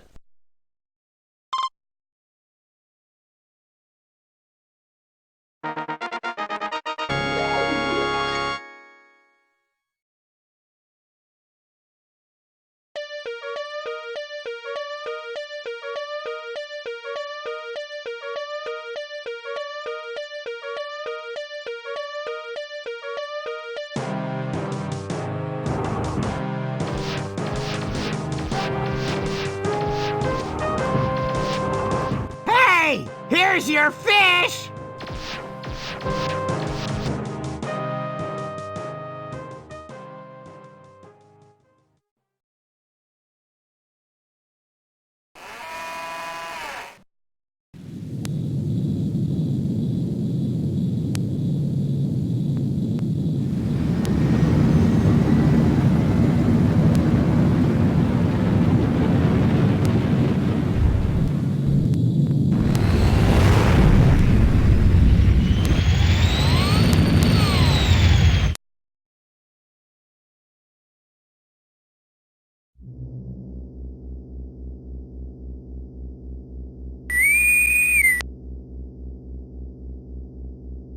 Janitor Wilco, what are you doing? You have no authorization to take that shuttle. To make matters worse, you have launched into the middle of a super double reverse anti-anomaly. You will turn that ship around immediately and head back to the shuttle bay. Do you understand, Wilco? Bite me, Commander. What was that last transmission, Wilco? We're having a little problem with the signal, sir. I mean, with all due respect, sir, I did plead with you not to leave Stellar behind. Sir, I sense that something's just not right with that community. I don't believe Stellar is dead, and I just can't leave her there. I'm going to do this, sir, regardless of the consequences. Stellar saved my life not once, but twice. I owe her. Well, that was her own stupid mistake. I demand that you return at once, Wilco. If you do so and surrender now, your record will be taken into consideration during your disciplinary hearing. Oh, that'll help you loads. I'm sorry, sir, but I just can't. I have to do this. Wilco, you fool!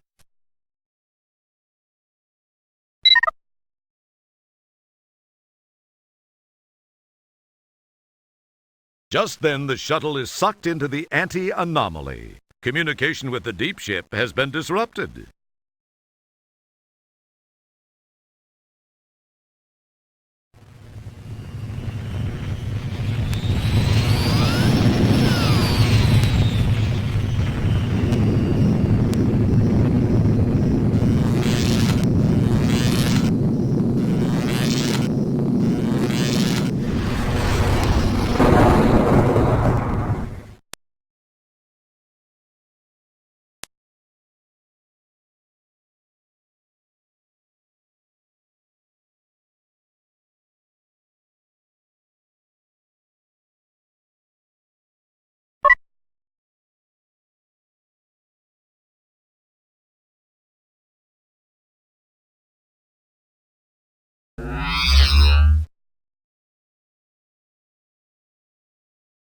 Sir, I am unable to access the navigational computer. I am guessing that it may have overloaded just as the divalium crystal somehow went offline. Once repairs have been made and the shuttle engines have been refired, I believe I can follow the deep ship's ion trail back to Delta Berxilon 5. That would be quite cool, Manuel. You sure about that? Once the divalium crystal has been repaired, our electrical system reestablished, and the engines fired, I am 97.2% certain. Why only 97.2%? I judged 97.2% to sound more hip to our audience than would 100. You would have to mention it. Sorry. Don't apologize to me. It's the players you ruined it for.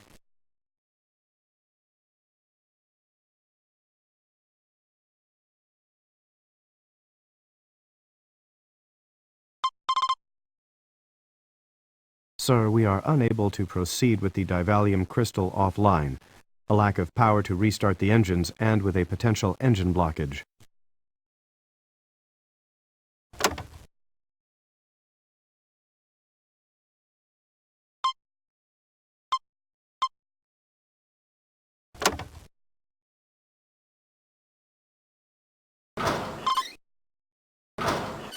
You pull the handle and hear something release on the outside of the shuttle.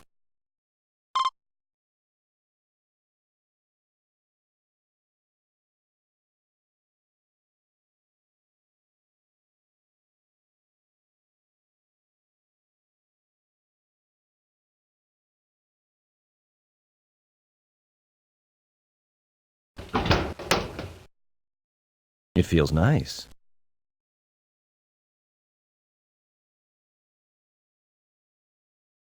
It feels nice.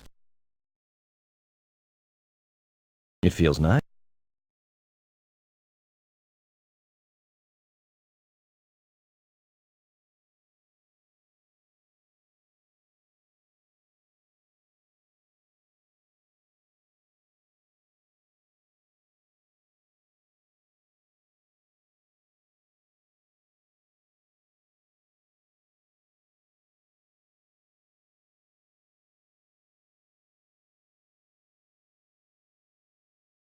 This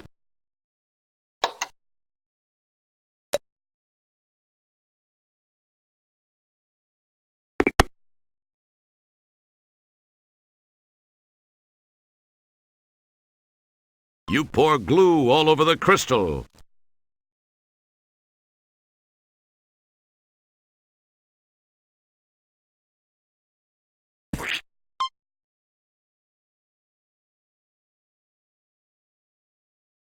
You hold the glue-coated segment to the broken divalium crystal for 10 seconds to set the glue.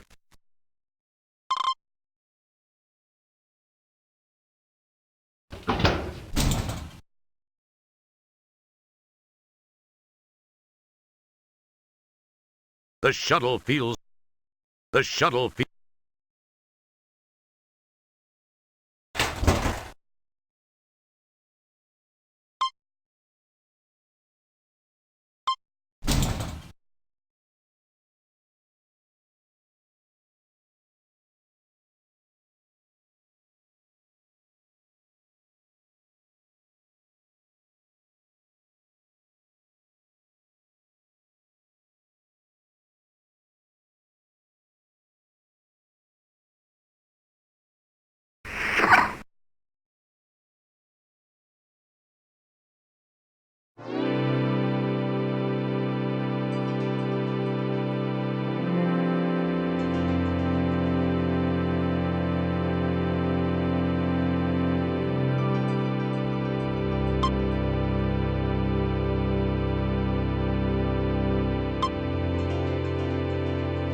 Hello, sweetheart. You look like you could use a little assistance. Is there anything I can do? Well, yes, there is. Thanks for stopping. Well, you just name it, I guess. It seems I've stalled my engines. Could you give me a jump? I have cables. I'd jump you in a heartbeat, dollface. I guess you must have got caught up in that anti-anomaly. It can be a real pain in the... Well, anyway, let's get it done.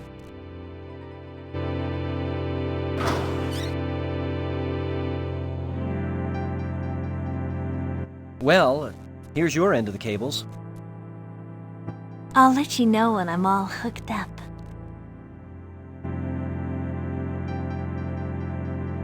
Contact!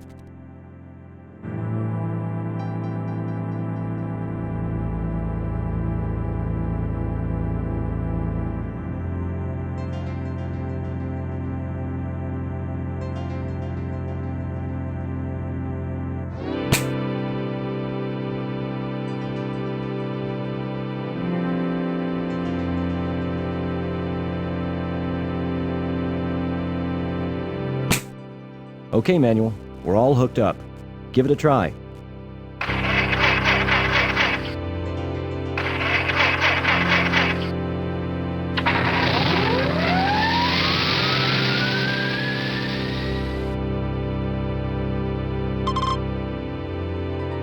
Bye-bye, Sugar Bunny. I gotta be running along. Hey, thanks for stopping to help me. See ya.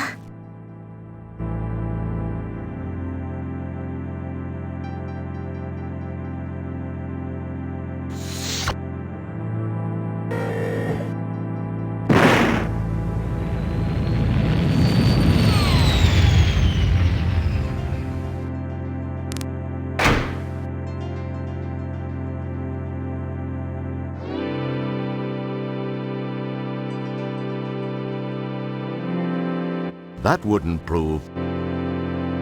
That's delightfully...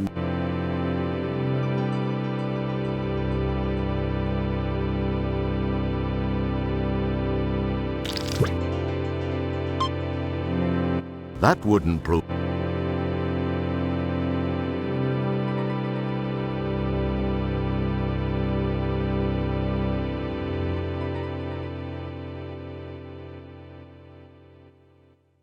You neatly replace the EVA suit in its proper place.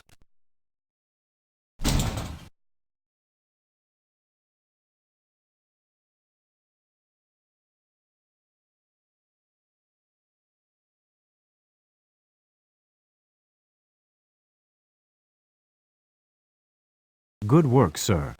I believe I can now follow the ion trail of Deep Ship 86 back to Delta Berxalon 5.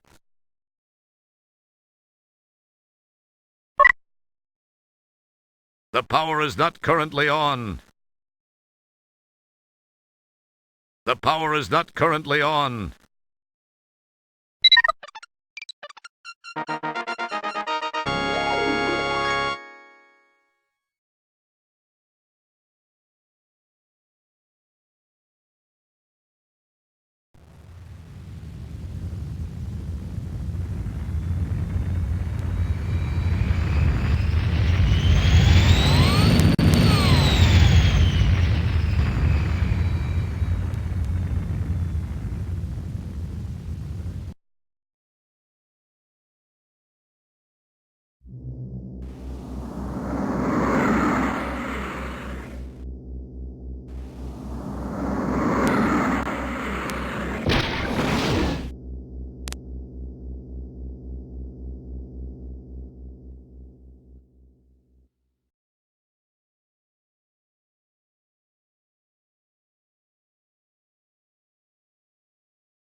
Wow, a mad scientist working on a planet called Delta Berxalon. You wonder what he's doing here? Designing women, perhaps?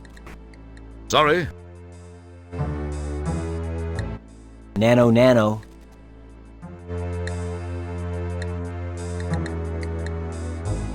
You have surprisingly little to say to the chair. Hello, Doctor. Janitor Wilco? What in blazes are you doing here? Well, Doc, I got a distress call. So why are you here? Because I know it originated here. In fact, it was from Stellar Santiago. You're out of your mind, Wilco. Now go away and leave me alone. I've got important work to do. Goodbye. I know something's up here, Doc, and I'm gonna get to the bottom of it. You'll be sorry, pal. Yes, whatever you say, Wilco. Just get out of my face.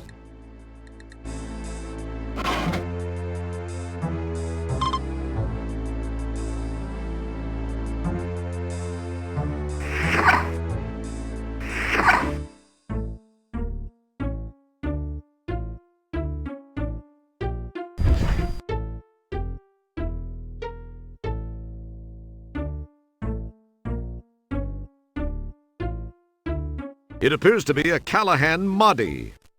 Seems you remember someone talking about these recently. You've heard of black boxes. It appears to be an old 15. It's just an old beat-up. You have no use. You take possession of the Callahan Moddy.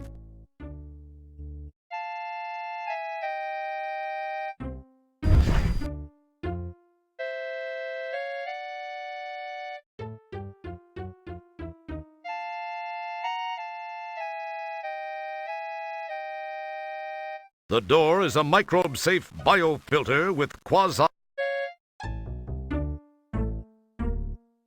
You pinch yourself to make sure this isn't all a bad... Don't You pinch yourself to make sure this isn't... Don't... You're hesitant to touch that. What with everything in here being so clean...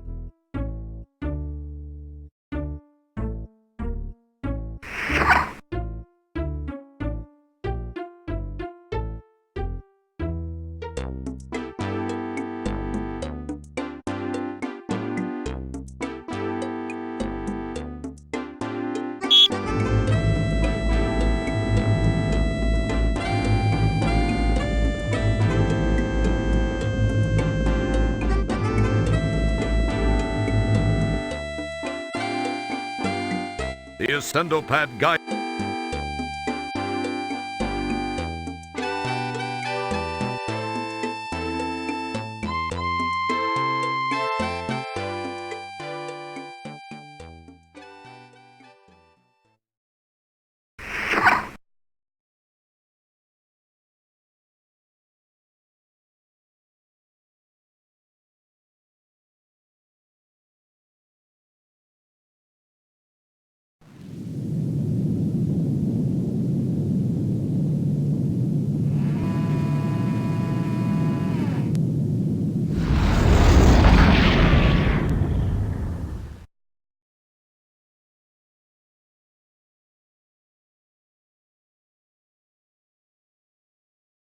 Sir, I believe I may be able to tap myself into the PTS and perform a limited set of functions. PTS? Yes, sir. PTS, the Photo Triangulation System. It was installed as a crude backup navigational device to the modern navigational computer system. It's what you see before you mount it in the middle view screen. You summon the ability. Don't touch that. We don't know where you've been.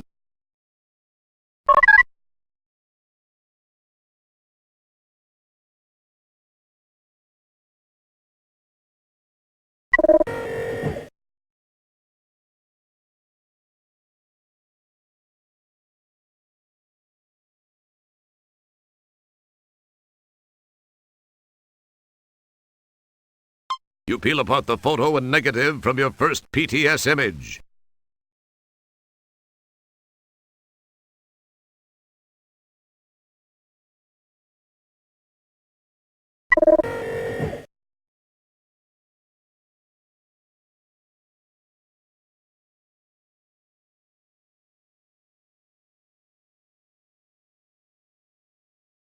You peel apart the photo and negative from the second PTS image.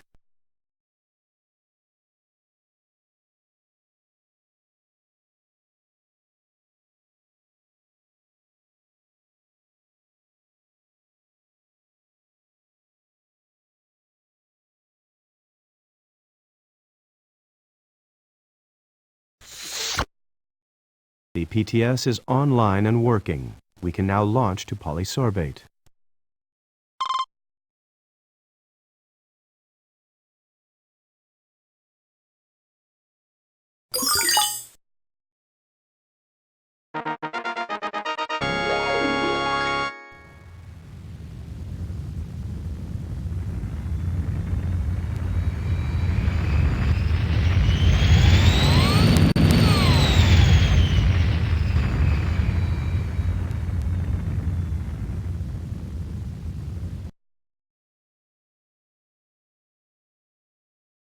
What may I do for you, sir?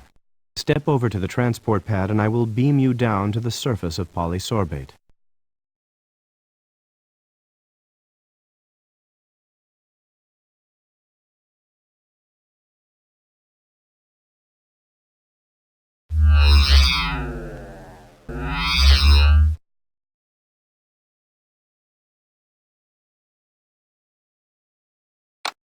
Manual tosses you a transport signaler. You can only use this from the place I beam you to.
Hello there, Mr. Blatz. I think I have something you might be interested in. Think so, hey? Oh, I really think you'll find it interesting. Ooh! Why, I'd love to take that off your hands. Of course, you realize that it's illegal to sell those, but I could trade you for something. Look around and see what interests you. I could really use a cyberspace jack. Tell you what, I'll trade you for one of those fine specimens in the case. What do you say? No, I want the jack or it's no deal. Oh, now take it easy, Sonny. I think we can do business.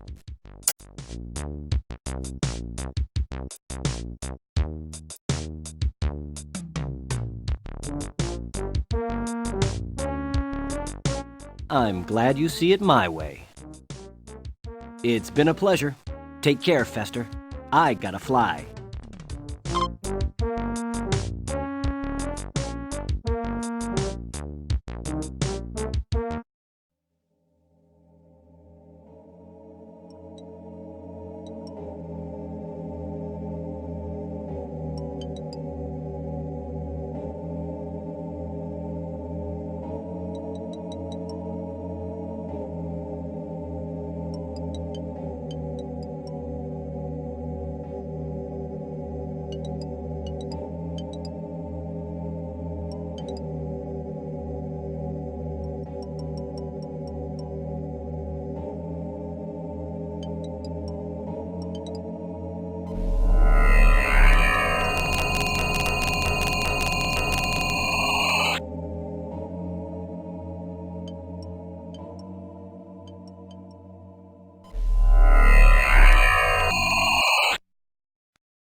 Your whimper is my command, sir.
Does your number match the one shown by the counter? No, I don't seem to have that one, but... Oh, I am sorry, sir. Strangely enough, there's no provision for buts in this system. You either have the number shown or you do not. Now, please await the calling of your number. Thank you very much. I have important things to do.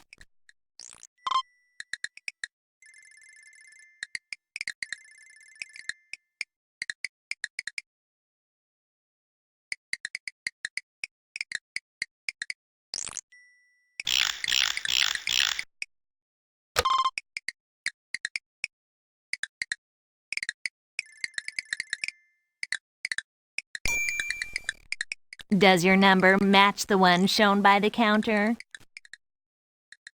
As a matter of fact, I do possess that number. Read it and weep, Pixel Woman.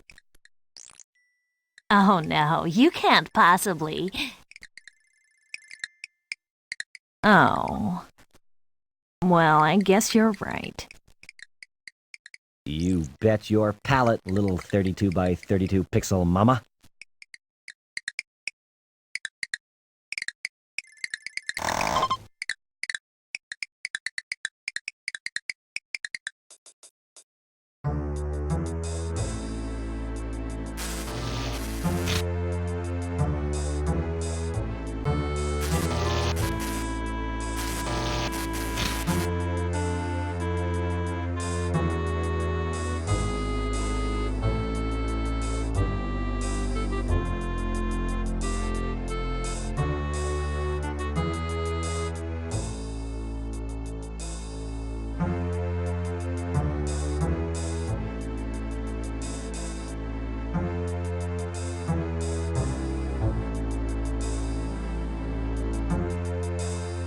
That file.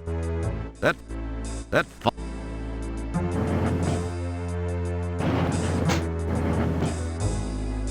That file. That file. That file. That file. That file. That file. That file. That file. That file.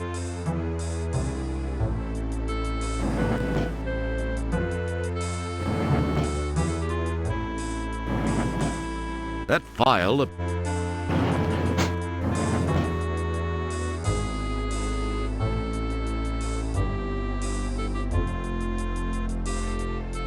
That file. General drawer failure. You get the idea.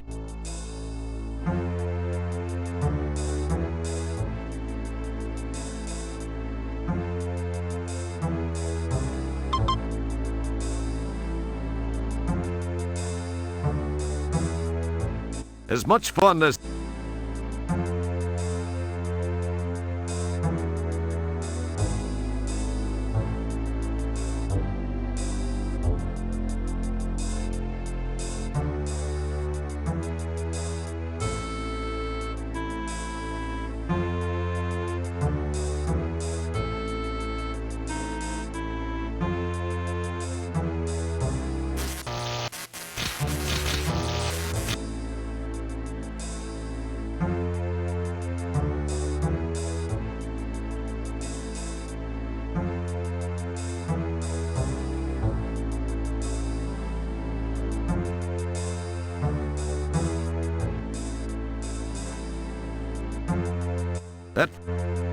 That drawer isn't even close to a drawer that starts with the letter R. That file, that file, that file, that file, that file.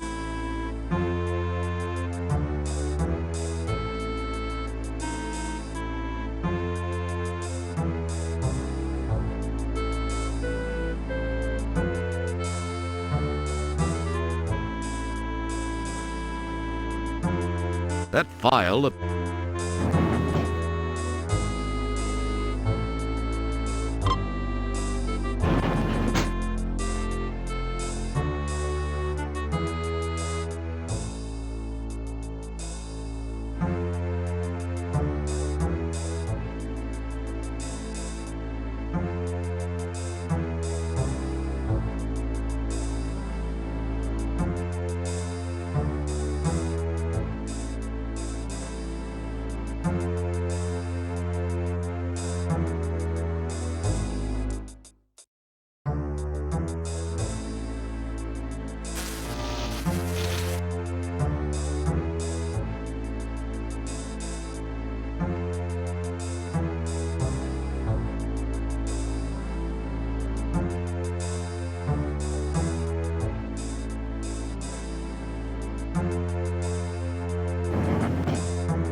That's delightfully non-help.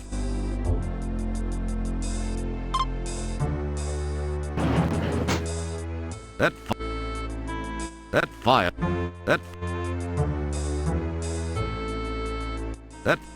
That file apparent.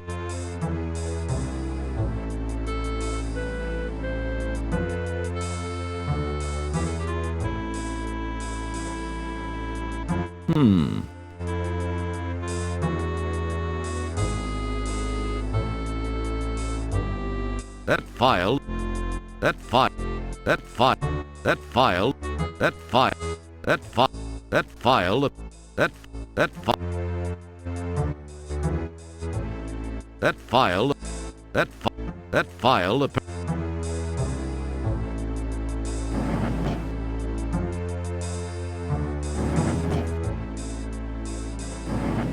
That file apparent.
That file. That file.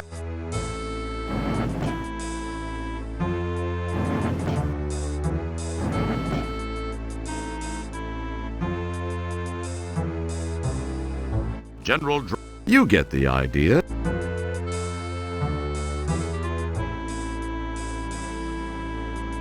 General Drawer.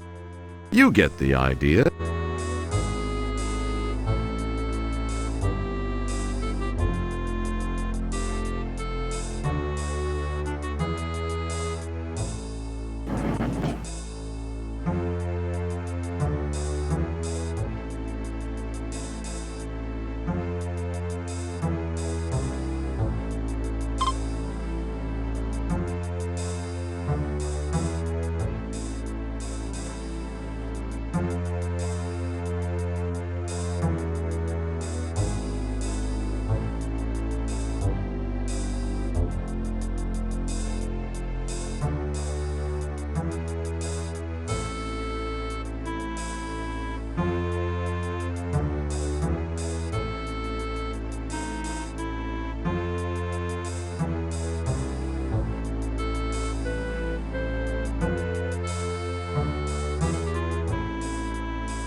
The cyber printer accepts your cyber.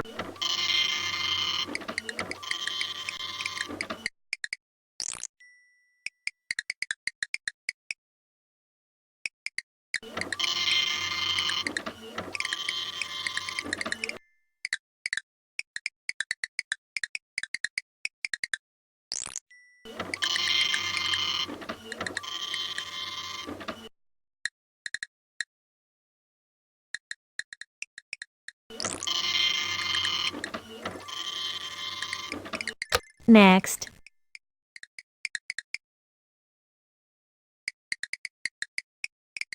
Well, what do you know? Maybe there is something to this superhero reputation thing after all. And after that episode with the egg beater, I thought you'd never impress me again.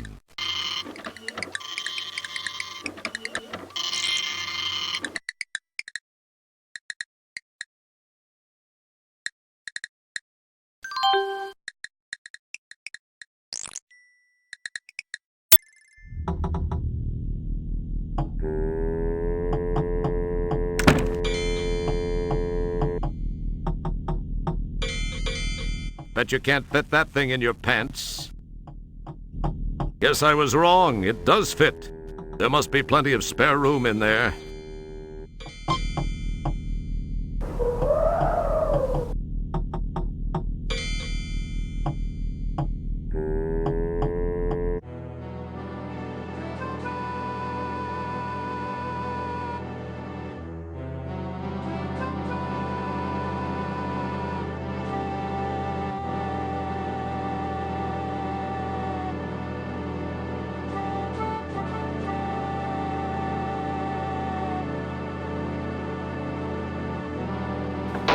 You smartly drop the board in place, spanning the gap between the two bridge sections.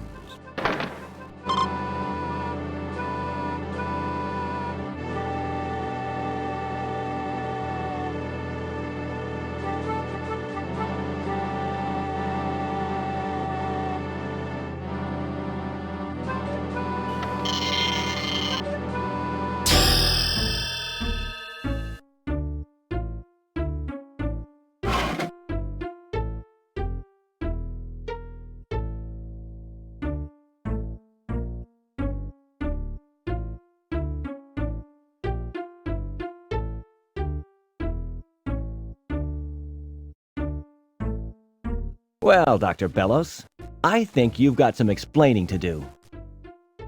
You're out of your mind, Wilco. So, what do you have to say for yourself now, Doctor? Confronted with the facts found in the files you located, he freaks and spills all.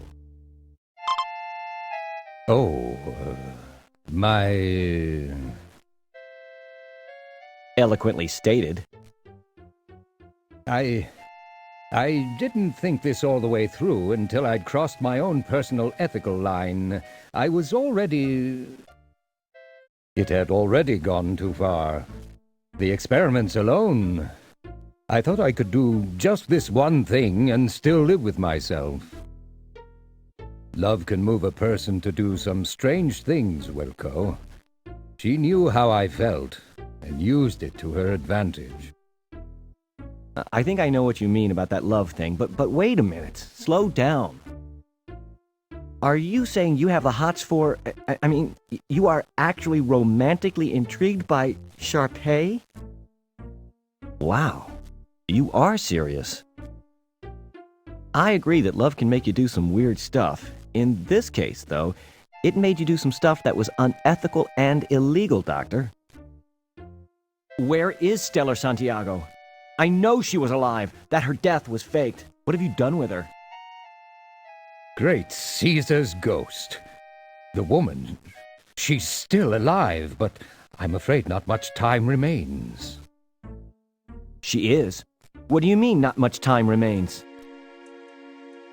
As you must realize by now, the Golden Light Years project was merely a front for the research I'd been conducting per Sharpay's wishes. She is intensely fearful of death. You probably didn't notice that she is getting up in age a bit. Yeah, who could have guessed that? In very simple terms, Janitor Wilco. That's janitor second class, pal. And don't you forget it. Excuse me, Janitor second class. As I was saying, Sharpay feared dying, enough to take the lives of others to save her own. She knew I loved her. I remember the day I met her. It was at the funeral of...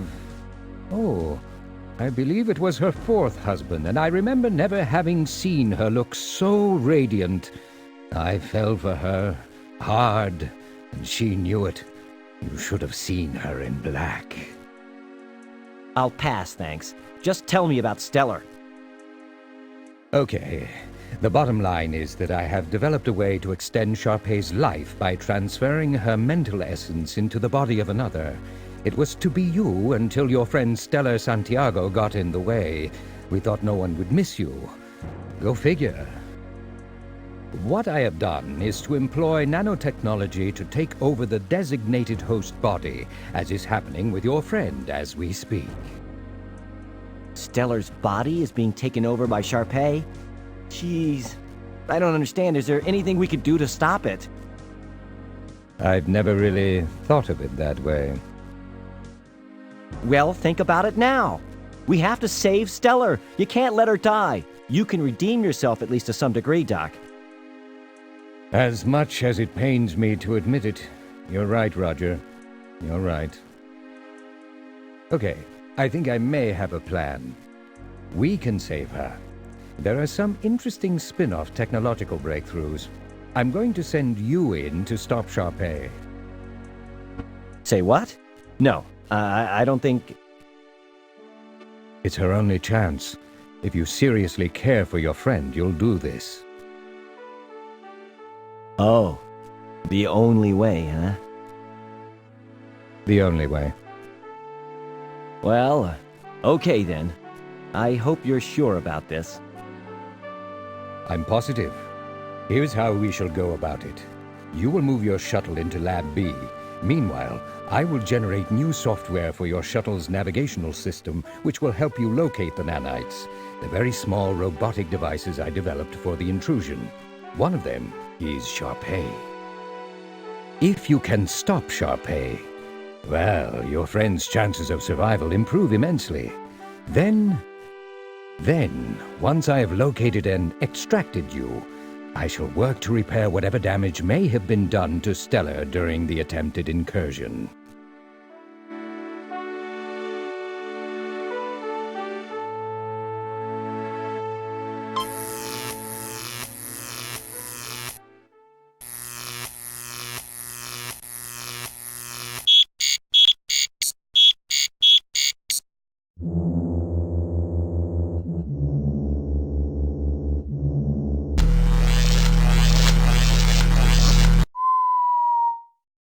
The shuttle is nicely miniaturized by the beam deal. Hopefully, it is reversible. Perhaps you should have asked about that. There are some things you can't afford to have smaller.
Judging by the spongy, sticky surface, but you're not 100% certain.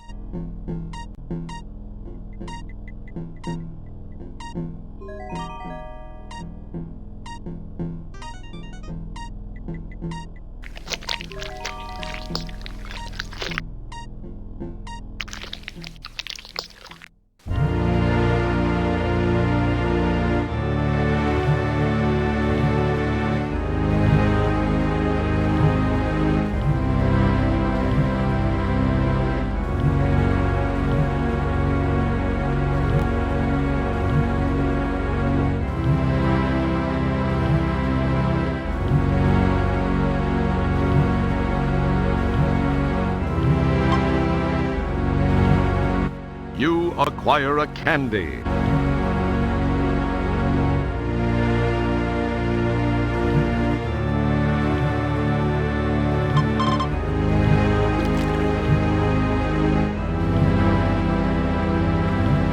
Interesting. The acid rises, but just not quite high enough to submerge.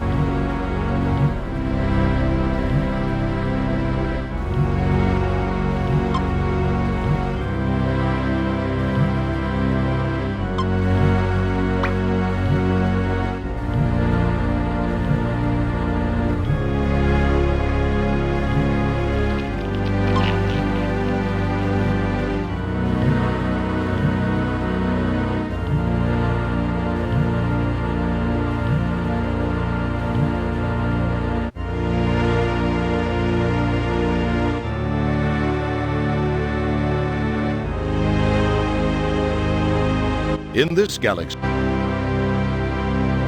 Careful, combining those items might...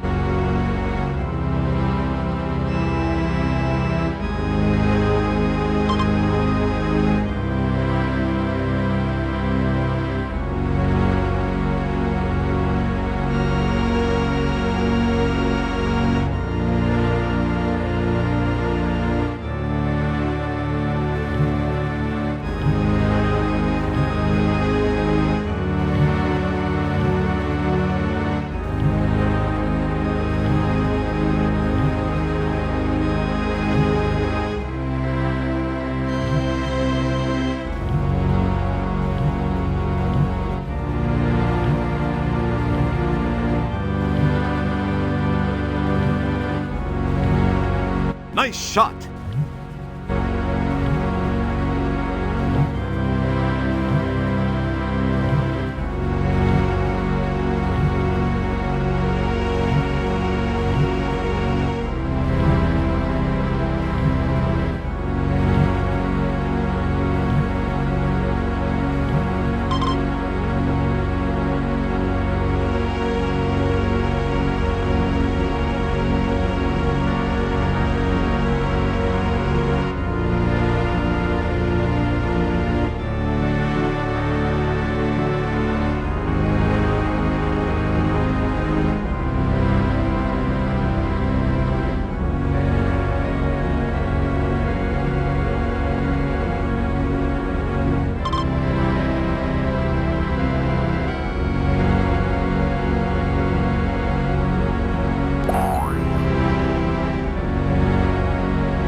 It would appear... That's an interesting idea.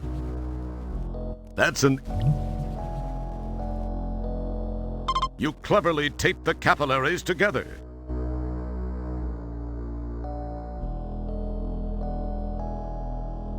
Nice work! You've hooked up your makeshift hose to the pump. In this galaxy,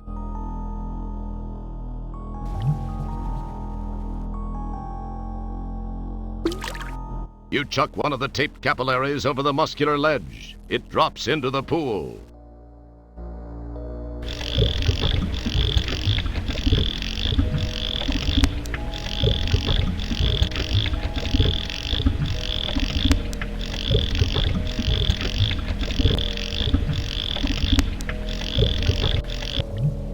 You give the pump a stroke or two, and in the process gather a nice helmet load of bile.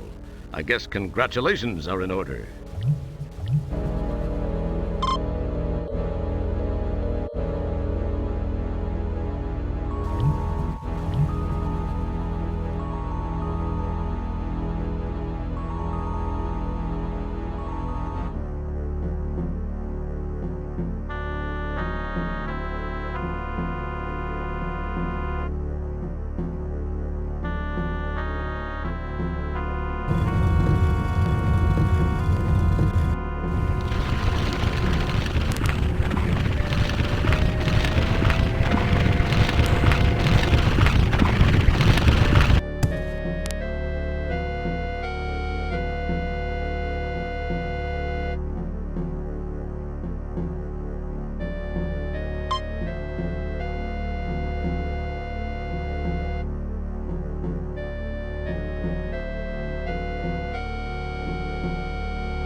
You're the first one on your block.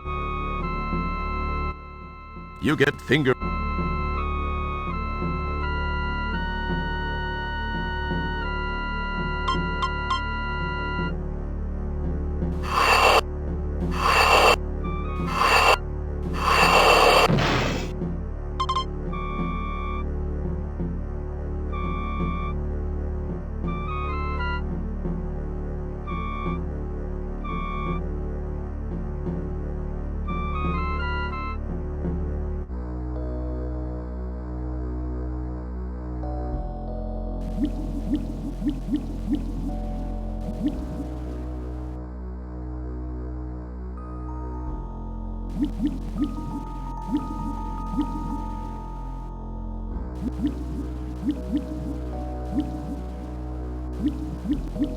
You maneuver your helmet beneath the drip and manage to snag a nice little dollop of the stuff.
You now own one of those tiny timed release pills.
Impressive. The tapeworm suddenly becomes much more animated. Please remember to keep your arms and legs on the worm at all times.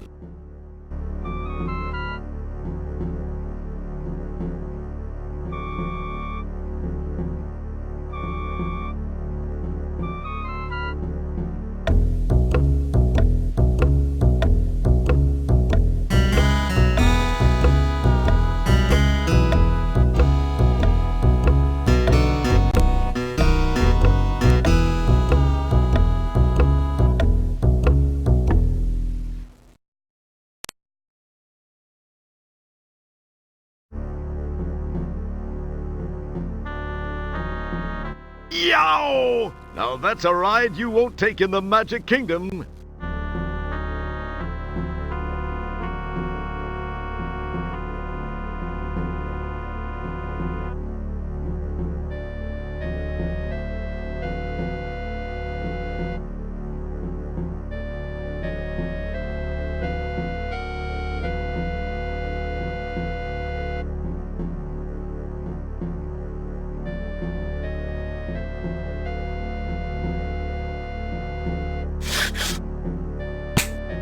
You snap off a shard of fingernail and gingerly introduce it into your pocket.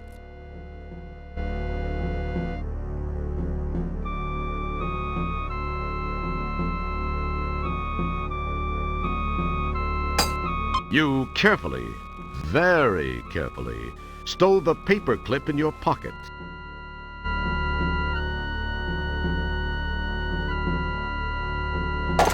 You pull away a cracked piece of the filling.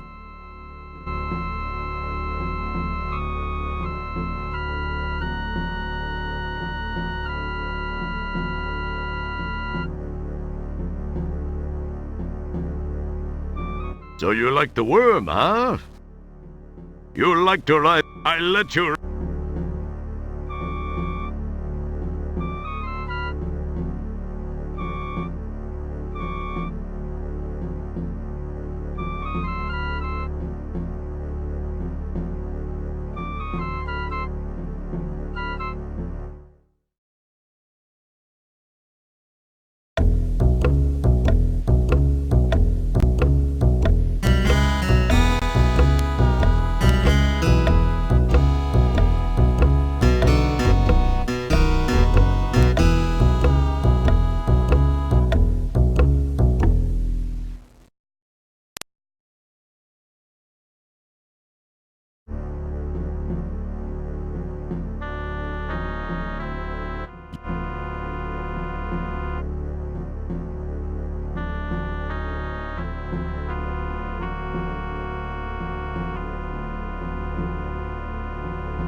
Although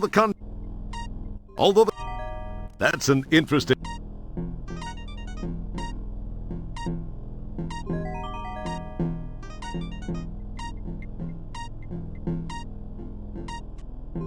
Uh-oh. Although the concept of boy, wouldn't it? Although the concept of rubbing silver particles all over the shuttle is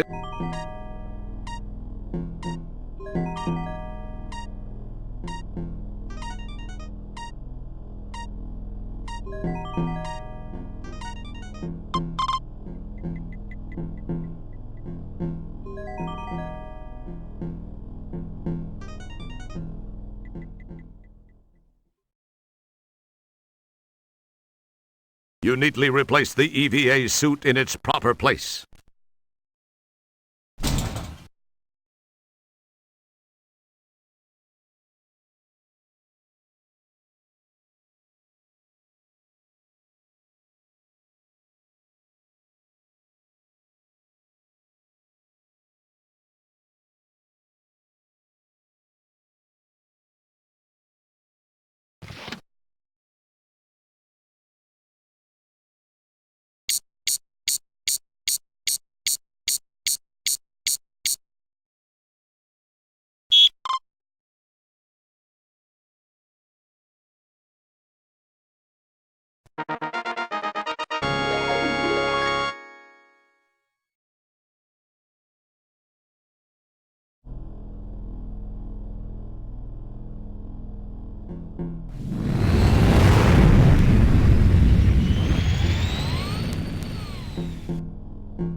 Boy, wouldn't it be cool if that... You slice away with the nail and, amazingly enough, manage to cut a slice in the barrier.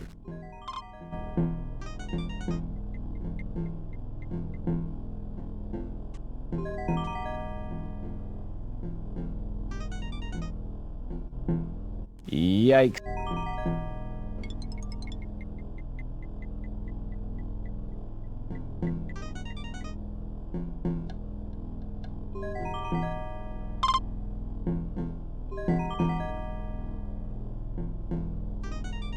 Man, that was close.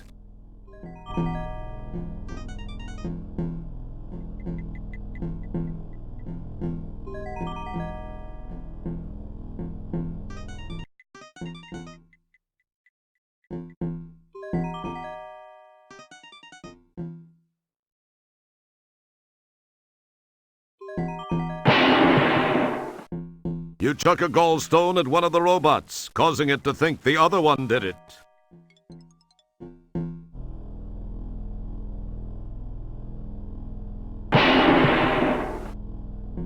You chuck another gallstone, this time at the other robot, who also thinks the other one did it.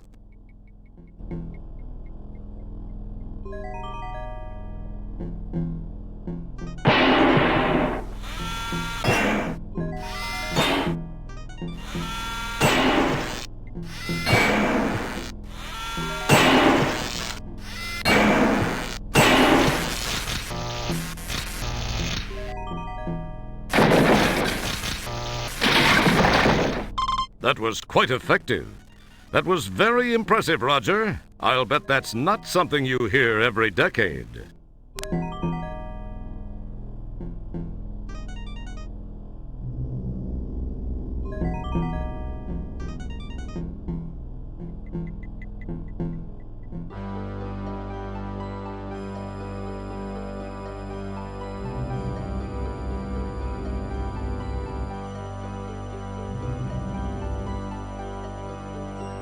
So this is the motor control center.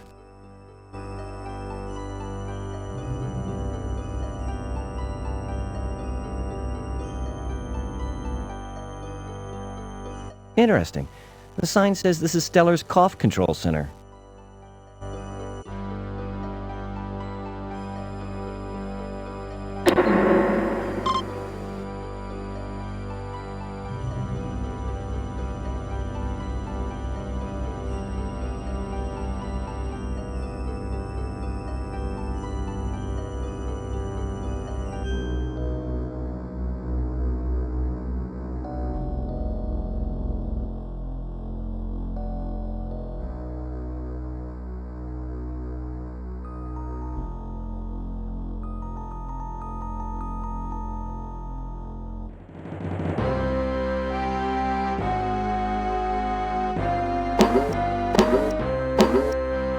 Ugh!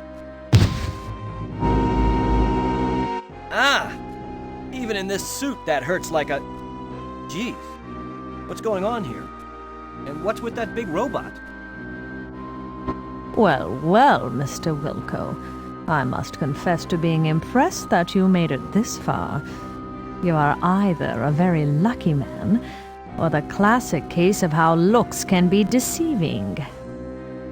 From what I know of your history, I can't say that in this case looks are necessarily deceiving. On the other hand, I don't think luck accounts for it all either. There's definitely something different about you, Mr. Wilco. It's a pity, though. I'm afraid this is where the odds catch up with you, Roger. I do hope you don't mind me referring to you as Roger. I feel we can both be on a first-name basis now, since we will soon be sharing such intimate moments. My rebirth and your death. Not necessarily in that order. I'll attend to you in a moment.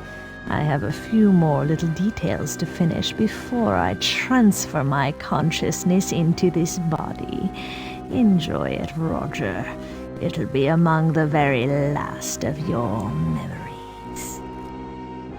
Oh, and by the way, escape attempts will prove to be futile. You will be incinerated if necessary. Jeez, what a bit... I'm sorry. What was that you were saying? Me? I was saying, what a bite! Yeah, I had a little trouble with some parasites a while ago down in the digestive tract. That's all it was.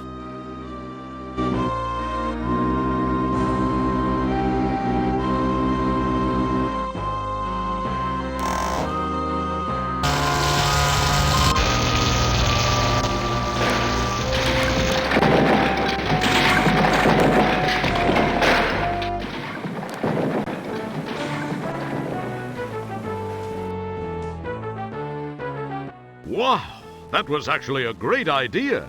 Go figure. Yeah, I kicked her butt. Just look at me. MacGyver wishes he could be me. It was bound to happen. The never-ending battle between good and evil was once again waged, and once again, good has emerged victorious. Yes, and with me on its side, how could it lose? Yes, once again, I have struck a blow for good over evil. It was in a... Hey! Ah! What? But I thought I took care of you. Well, it appears you thought wrong now, doesn't it, Roger? Wilco, I haven't survived this long without taking precautions. The robot was just hardware. My mind still exists. Oh, real wonderful. Ooh! Ah! Hey, watch those tentacles, lady. I thought that being partially embedded in the street on polysorbate was a strange feeling.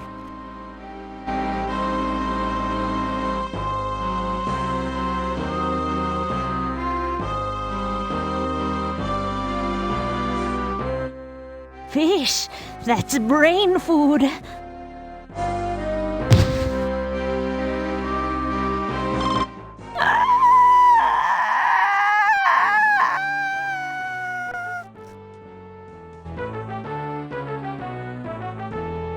All right. She actually chowed down on that rancid fish. I thought I'd never get rid of that fish.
Nice shot!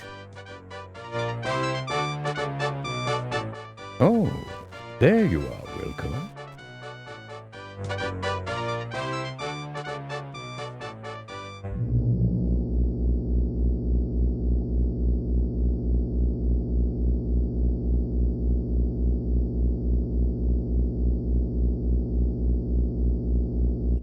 Boy, Stellar, with all that's happened recently, I never would have imagined that we'd be standing here together.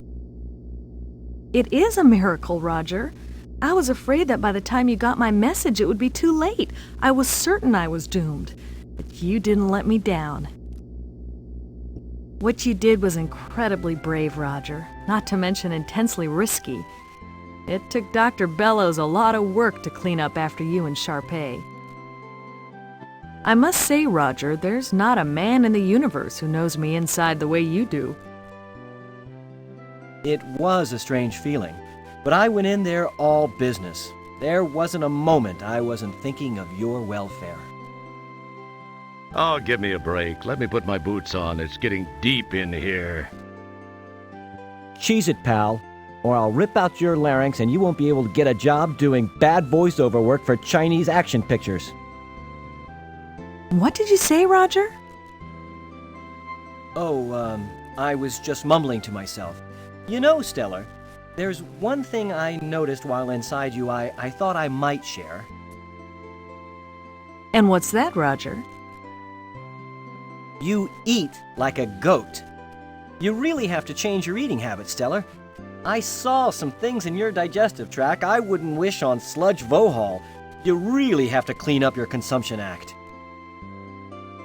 Yes, I know. Dr. Bellows said he was able to fix most everything done to me during Sharpay's invasion, as well as patching an ulcer that was playing havoc with my stomach. He told me the same things. You might also try chewing. You had a hunk of Twinkoid wedged in your throat that would have gagged Linda Lovelace. Okay, Roger, okay, I got the message. Let's change the subject, shall we? Ask me where I'm stationed next. Why don't you just tell me? Boy, some fun you are. Sorry, I guess I'm a little grumpy. I had a real day. I had to clean the captain's log entry container. Then somebody got a nice buzz and ate rear and decided to take a wormhole ride in the Hollow Suite. They hit a few wrong buttons, and the next thing I know, I'm cleaning Virgon Nebula sets and hors d'oeuvres off every wall and ceiling. Apparently, they truly did make the room spin. Boy, they spackled everything. Had to use the putty knife to chip loose some of the chunks of... Roger, I'm sorry you had a rough day, but can we please change the subject? Oh, sorry. Anyway, I think you're gonna like your next assignment. Really? What is it? Where is it? Sorry, you're just gonna have to wait to find out.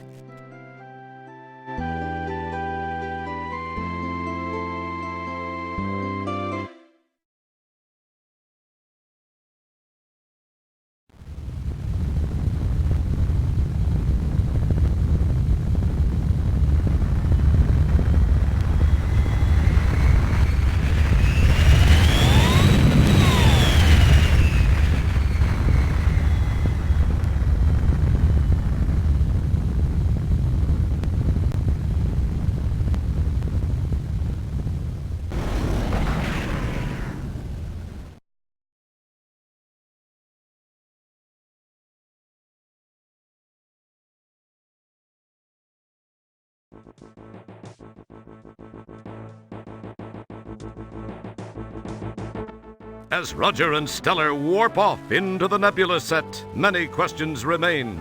Will Roger and Stellar become an item? How will Beatrice Wankmeister react when she hears about this new friend in Roger's life? Will Roger's voice be a few octaves higher as a result? Would they dare to make another one of these things? Only time and money will tell.